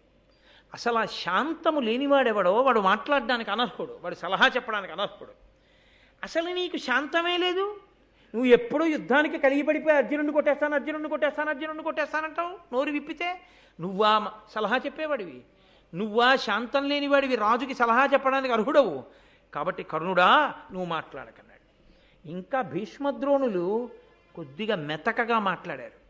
ద్రోణుడు చెప్పాడు, ఆ పాండవులతో యుద్ధం చెయ్యలేవయ్యా అని. వెంటనే విదురుడు జోక్యం చేసుకున్నాడు. విదురుడి మాట ధృతరాష్ట్రుడితో బాగా పరిచయం ఉన్న మాట. ఎందుకంటే ఎప్పుడూ వింటూ ఉంటాడు విదురుడి మాట.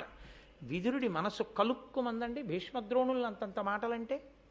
వెంటనే విదురుడు అన్నాడు, ధర్మార్థవిత్తముల్ తథ్యవాదులు వయోవృద్ధులు మధ్యస్థ విమలమతులు ద్రోణగాంగేయులు దురిత విదూరులు నిన్నెందిగరిపిరి నిమ్మితోడ దాన్ని చేయుట ధర్మవు వారల కంటే హితుల్ నీకు కలరే ఒరులు దుర్యోధనుండును దుశ్శాసనుండును కర్ణుండు శకినియు గరము బాలురు ఎరుగరిదియు ధర్మవిధి అధర్మమని అట్టివారి పలుకులాచరించి వినక పాండుసుతల వేగ రావించి వారలకు ప్రీతి అర్ధరాజ్యమిమ్ము.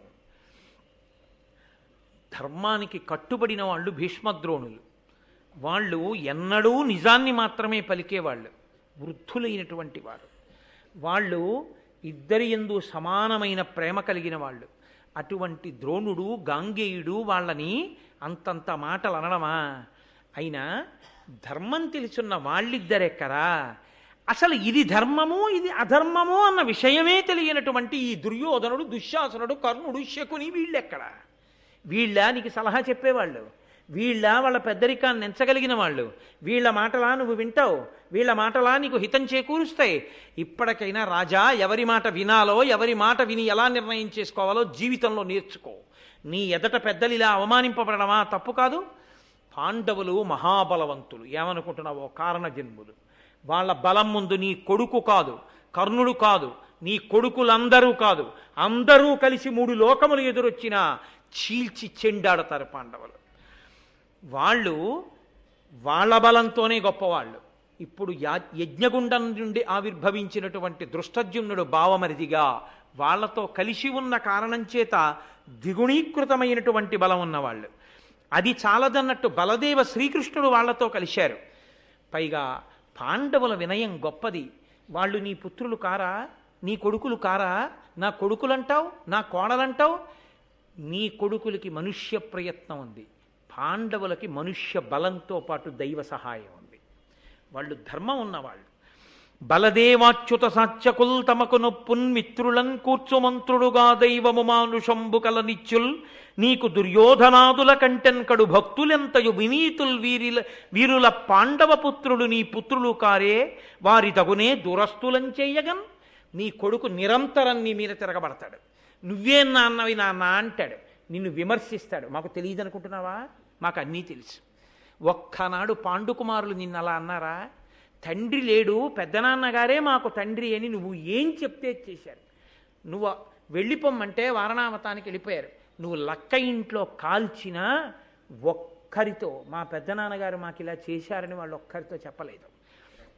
నీ కీర్తి మాసిపోతుందని కడుపులో పెట్టుకో బతికారు.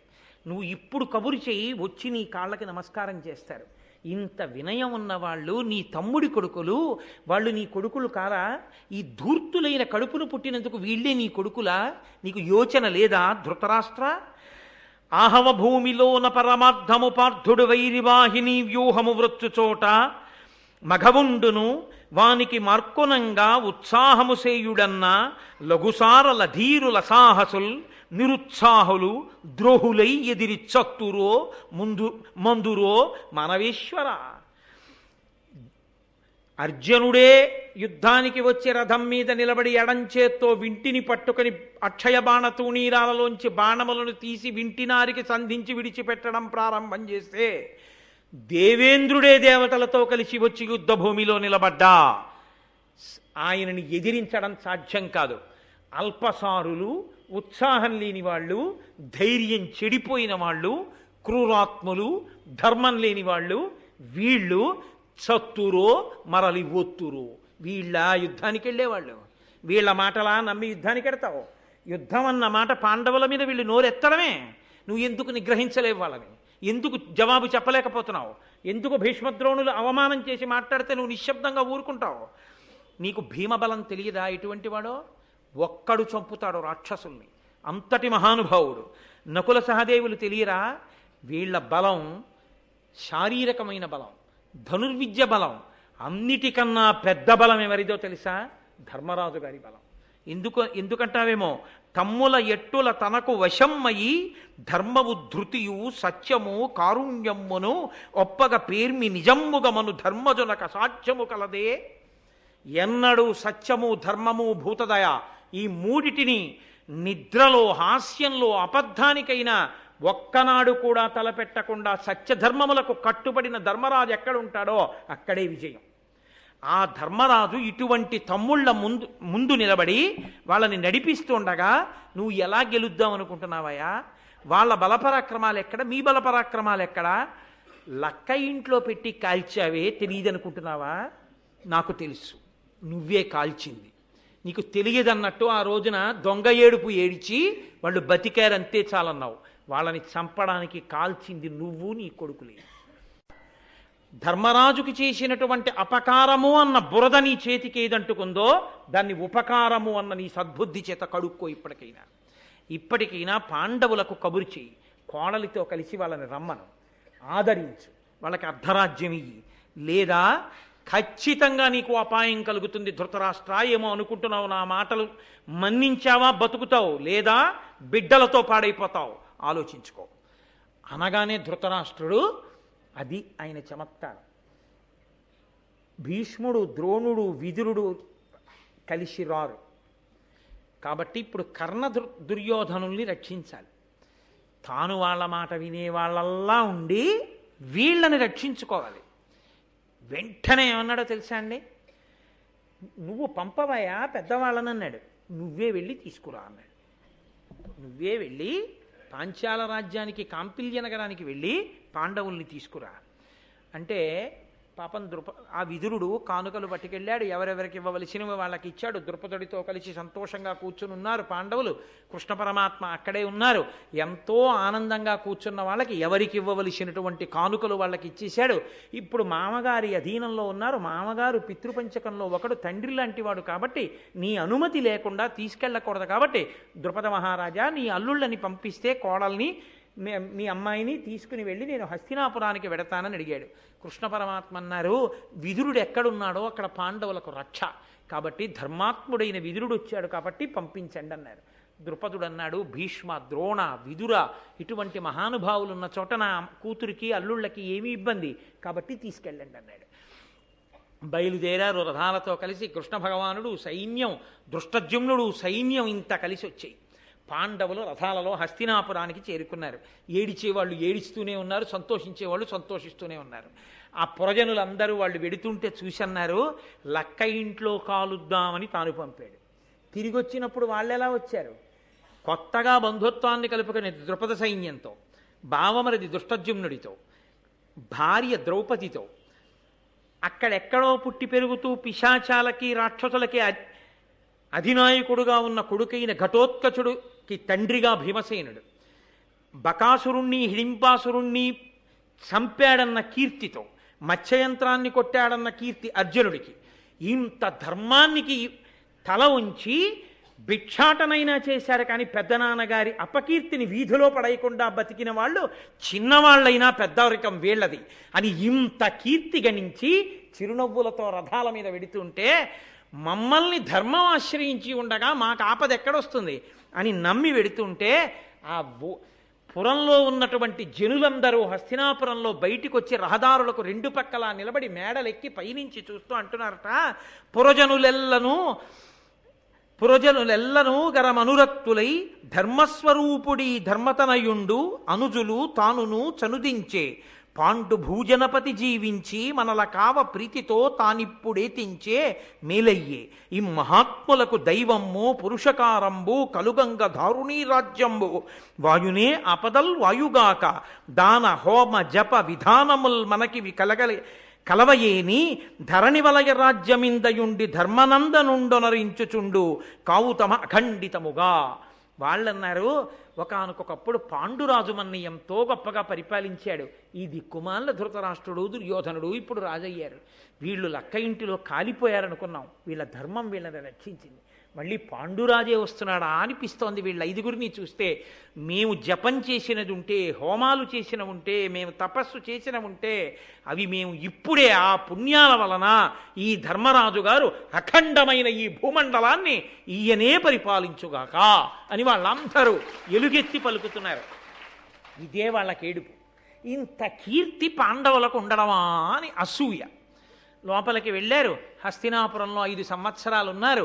ఎల్లైనా పాండవుల్ని పాడు చెయ్యాలి కదూ, ఇది కదూ ప్రణాళిక. కాబట్టి ఇప్పుడు ఇక్కడే ఉంటే ధర్మరాజు గారిని రాజుని చెయ్యాలి.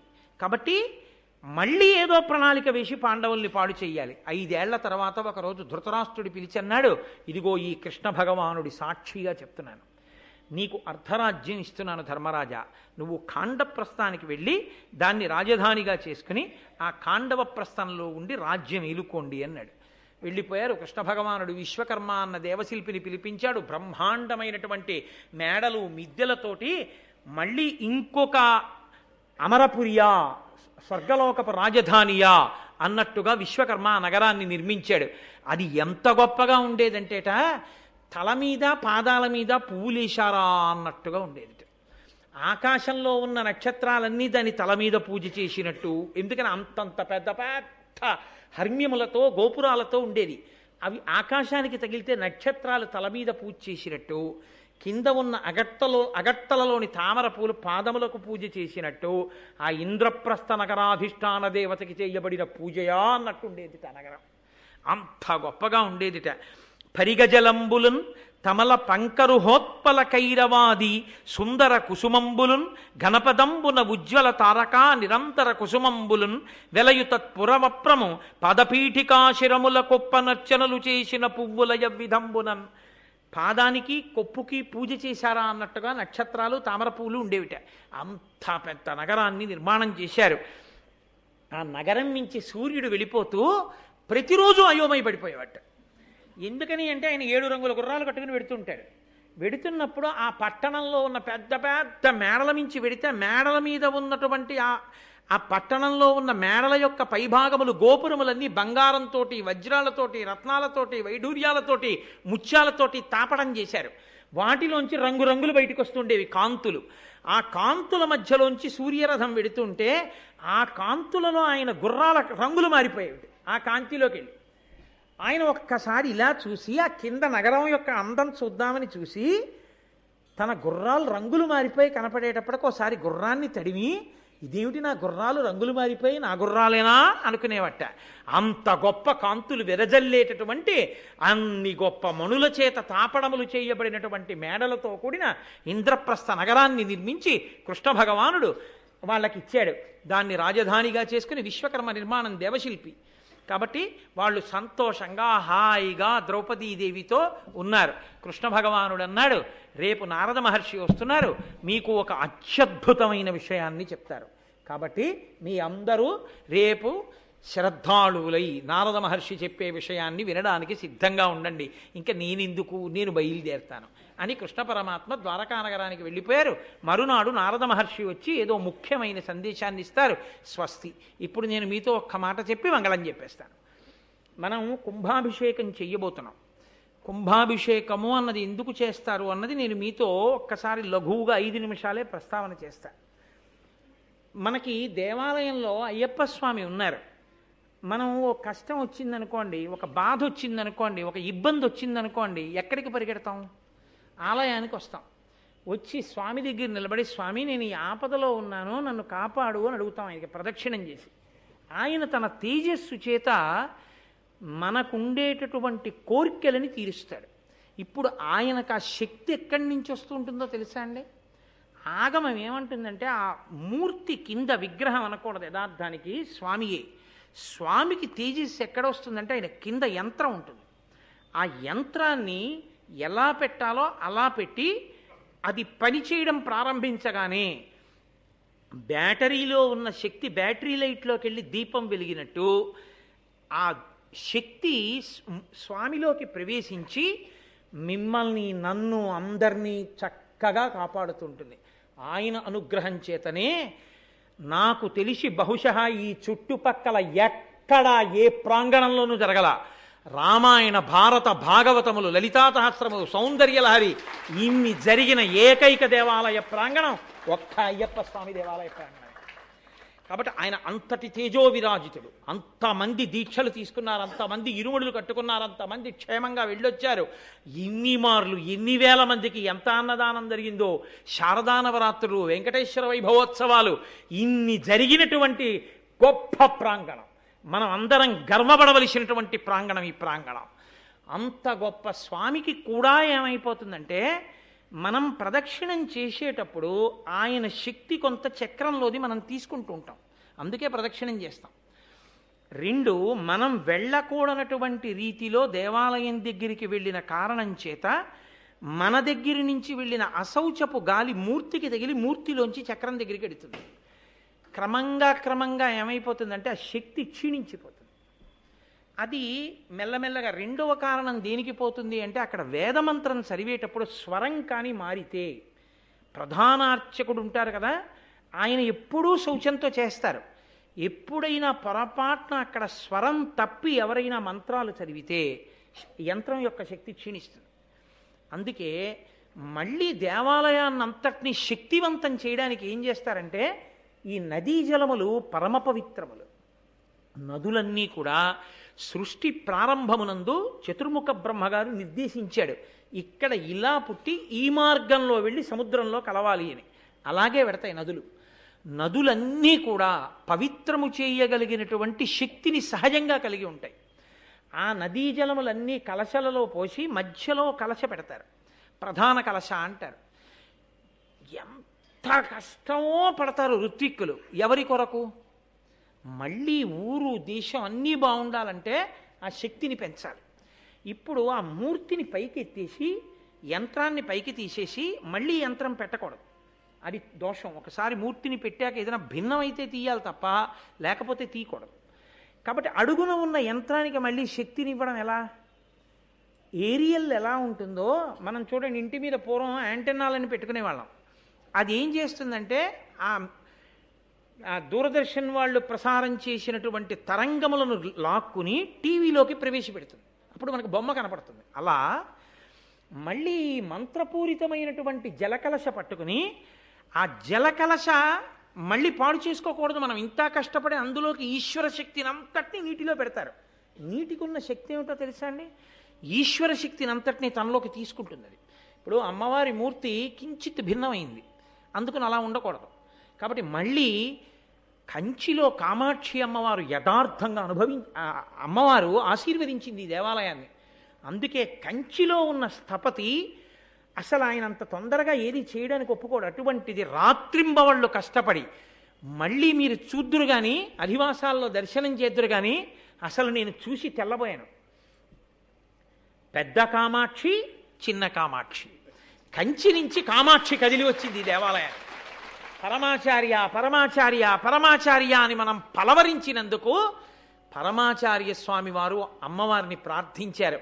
అమ్మా, కాకినాడ వాళ్ళంత భక్తి తత్పరులమ్మా, నీ అంశని అక్కడికి కూడా పంపు అయ్యప్ప గుడికని.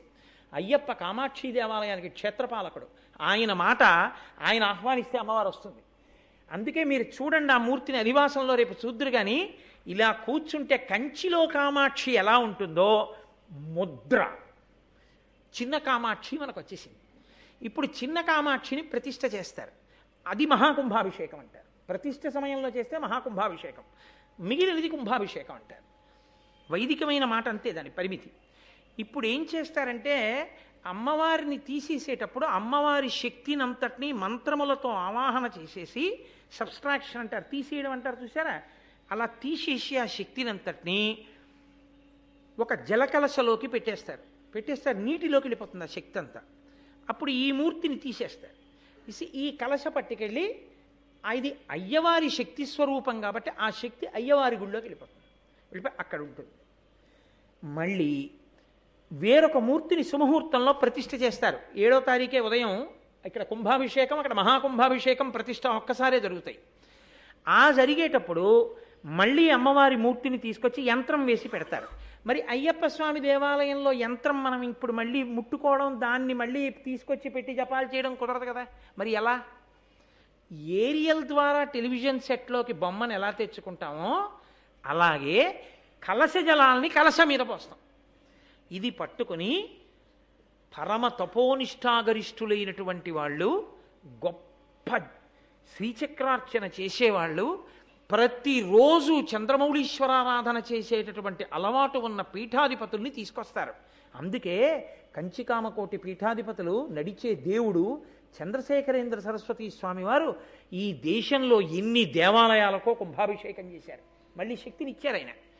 అందుకని ప్రధాన కలశ ఎప్పుడు పీఠాధిపతులతోటే పోయిస్తారు. మన అదృష్టం కొద్దీ మనం ఆహ్వానించగానే మన్నించి మహానుభావుడు ఎన్ని కార్యాలున్నా పక్కన పెట్టి విశాఖపట్టణంలో ఉన్నటువంటి షణ్మత స్థాపనాచార్య జగద్గురు శంకరాచార్య శారదా పీఠాధిపతులు శ్రీ శ్రీ శ్రీ స్వరూపానందేంద్ర సరస్వతి స్వామివారు 6వ తారీఖున విజయం చేస్తున్నారు. ఆయన సాయంకాలం ఇక్కడ పీఠార్చన చేస్తారు 6:30కి.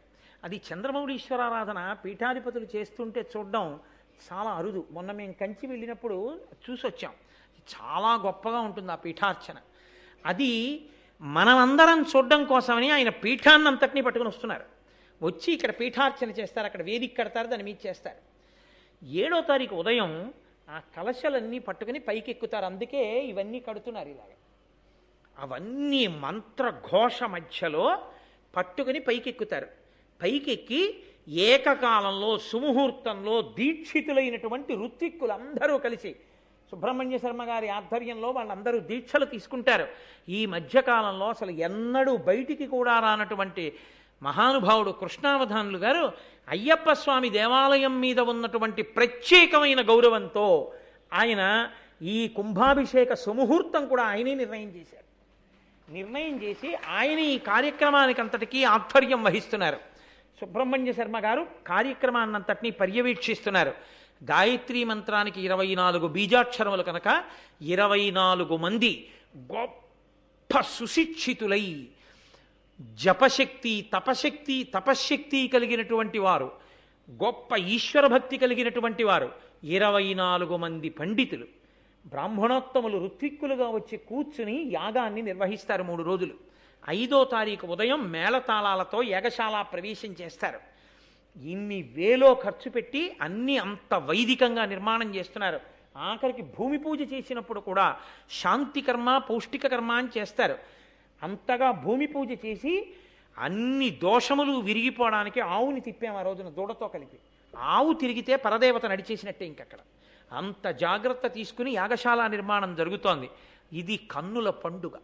కానీ ఆ రోజు మీ అందరూ చెయ్యవలసిన సహకారం ఏమిటంటే 6వ తారీఖు రాత్రి అందరం లోపల కూర్చుని పీఠార్చన చూడొచ్చు. 5వ తారీఖు నుంచి అమ్మవారు అధివాసాలు పొందుతుంది. అధివాసము అన్న మాటకి యథార్థమైన అర్థం అగ్నిపురాణంలో ప్రస్తావన చేయబడింది. మనం చూడండి, అమ్మ కడుపులో ఉంటాం. అమ్మ కడుపులో ఉండి పిండం మెల్లిగా తయారవుతుంది, ముందు బుడగవుతుంది. ఆ స్త్రీ పురుషుల యొక్క వీర్యము ఆ రేతస్సు కలిసి బుడగై అక్కడి నుంచి మెల్లిమెల్లిగా పెరుగుతూ చిట్ట చివర చర్మాన్ని సప్తధాతువులు చర్మము, రక్తము, మాంసము, కొవ్వు, అస్థి, శుక్ల, మేధ ఏర్పాటు చేసుకుని చివర జీవుడు ప్రవేశిస్తాడు. అలాగే మూర్తికి కూడా ప్రాణం తీసుకొస్తారు. తీసుకొచ్చే ముందు అది మెల్లిగా దివ్య శరీరం కింద మారిపోతుంది. మారిపోయేటప్పుడు అధివాసము అని వాటిల్లో పడుకోబెట్టి ఆ శక్తిని తీసుకొస్తారు. ధాన్యాధివాసము, ధాన్యం మీద పడుకోబెడతారు. అది మెల్లిమెల్లిగా చివరికి వచ్చేటప్పటికి అత్యంత సౌకుమార్యమైన వాటి మీదకి తీసుకొచ్చేస్తారు. ముందు ధాన్యం గరుగ్గా ఉంటుంది, అక్కడ ప్రారంభమై మెల్లిగా పుష్పాధివాసం, పుష్పాల్లో పడుకుంటుంది, జలాధివాసం. ఇలా చేస్తూ అమ్మవారికి శక్తి అంతా కూడా నేత్రములలోకి వస్తుంది. ఆవిడ చూపులతో ప్రారంభిస్తుంది అనుగ్రహం. ఆ మొదటి చూపు తట్టుకోలేరు, అంత శక్తి. అది తట్టుకోవాలంటే 1 ఆవు, 2 అన్నరాశి. కాబట్టి పెడితే పెద్ద కుంభం పోసి ఆవిడ నేత్ర నిమీలనం చేసినప్పుడు ఇంకెవ్వరూ ఎదురుకుండా వెళ్ళరు అసలు. మొదటి చూపు అన్నం రాశి మీదన్నా పడుతుంది, లేదా ఆవు మీద పడాలి. ఆవు తట్టుకోవాలంతే. మూర్తిని తీసినా అంతే, మూర్తికి నేత్ర నిమీలనం చేసినా అంతే. ఆ ఒక్కటే తట్టుకోగలదు సృష్టిలో. కాబట్టి అలా అమ్మవారి యొక్క వైభవంతో దేవాలయం మళ్ళీ అమ్మవారు తేజోవిరాజితయై కూర్చుని మనం అనుగ్రహించడం మొదలు పెడుతుంది. 7వ తారీఖు ఉదయం కుంభాభిషేకం చూడ్డమే చాలు జీవితంలో. అందున పీఠాధిపతులు పైకెక్కి సత్యదండాన్ని చేత పట్టుకొని ప్రధాన కలశతో అభిషేకం చేస్తుంటే దేవాలయ ప్రాంగణమంతా మంగళవాయిద్యాలతో మార్మోగిపోతుంటే 24 మంది దీక్షితులైన ఋత్విక్కులందరూ ఎక్కడ చూసినా దేవాలయాల పైకెక్కి తెల్లటి బట్టలు కట్టుకుని ఆ మంత్రోచ్చాటన చేస్తూ ఆ కలశలతో నీళ్లు పోస్తుంటే ఆ పైన యాంటెనాలోంచి మళ్ళీ లాగేసుకున్నట్టు ఈ మంత్రపూరితమైన జలములు పడుతుంటే పైన ఉన్నటువంటి కలశ మీద అడుగున ఉన్నటువంటి యంత్రం మళ్ళీ శక్తిని పొందేస్తుంది. పొందేస్తే స్వామి మళ్ళీ తేజో విరాజితుడైపోతాడు. నవపాషాణం అని పెడతారు. 6వ తారీఖు సాయంకాలం ఇక్కడ కుమ్ముతారు. అది అపురూపం. అసలు ఈ మధ్య కాలంలో ఎక్కడ జరగట్లేదు. మనకు అనుగ్రహించి కంచికామకోటి పీఠాధిపతులు దాన్ని బహూకరించి మనకు పంపిస్తున్నారు. విగ్రహానికి సిమెంటు అవి అంటించకూడదు.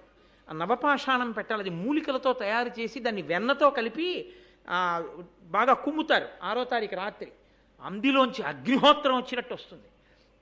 దాన్ని మూర్తి చుట్టూ అలదుతారు. అది ప్యాక్ అయిపోతుంది, సీల్ అయిపోతుంది. ఇక మూర్తి కదలదు. సూక్ష్మక్రిమి కూడా కన్నం పెట్టి లోపలికి వెళ్ళదు. ఇక మలమూత్ర విసర్జన చేయడం, పురుగులు చేరడం అలాంటివి ఏమీ ఉండవు. పైగా ఆ తర్వాతికి అభిషేకం చేసిన తర్వాత నవపాషాణం మీద పడుతుంది కాబట్టి తీర్థం, ఆ తీర్థాన్ని పుచ్చుకుంటే అది మూలికలతో కూడినటువంటిది కాబట్టి ఆరోగ్యదాయకం కూడా.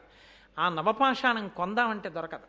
అది ఒక్క పెద్ద పెద్ద పీఠాల్లోనే ఉంటుంది. ఆ పీఠాధిపతులే అనుగ్రహిస్తారు నవపాషాణాన్ని. మన అదృష్టం కొద్దీ మహానుభావుడు శంకర గారి కంచికామకోటి పీఠాధిపతులను అడిగి కంచికామకోటి వారికి, శృంగేరి వారికి అందరికీ దేవాలయం అంటే ఎంత ఇష్టమో తెలుసా అండి? అందరూ పీఠాధిపతులు తప్పకుండా ఇక్కడికి వచ్చి కూర్చుని అనుగ్రహ భాషణం చేస్తాం, ఈ దేవాలయాన్ని దర్శనం చేస్తామని చెప్పారు. శృంగగిరి పీఠాధిపతులు భారతీ తీర్థస్వామి వారు కూడా మాటిచ్చారు. నాతో పాటు కొన్ని 100 మంది ఉండగా ఆయన మాటిచ్చారు. కోటేశ్వరరావు గారు నేను తప్పకుండా కాకినాడ వస్తాను, కాకినాడలో అయ్యప్ప స్వామి దేవాలయంలోనే నేను అనుగ్రహ భాషణం చేస్తానని చెప్పారు. కాబట్టి ఏదో ఒక రోజున శృంగగిరి పీఠాధిపతులు ఈ దేవాలయానికి వస్తారు. కంచికామకోటి పీఠాధిపతులు శంకర విజయేంద్ర సరస్వతీ స్వామి వారు, జయేంద్ర సరస్వతీ స్వామి వారు వాళ్ళందరూ కూడా తప్పకుండా అనుగ్రహిస్తారు. మహాపురుషుల దర్శనం ఇంకా కుంభాభిషేకం తర్వాత మనం వైభవోపేతంగా పొందుతాం. అంత గొప్ప కార్యంలో 7వ తారీఖున మీరు ఒక్కటి సహకరించవలసి ఉంటుంది.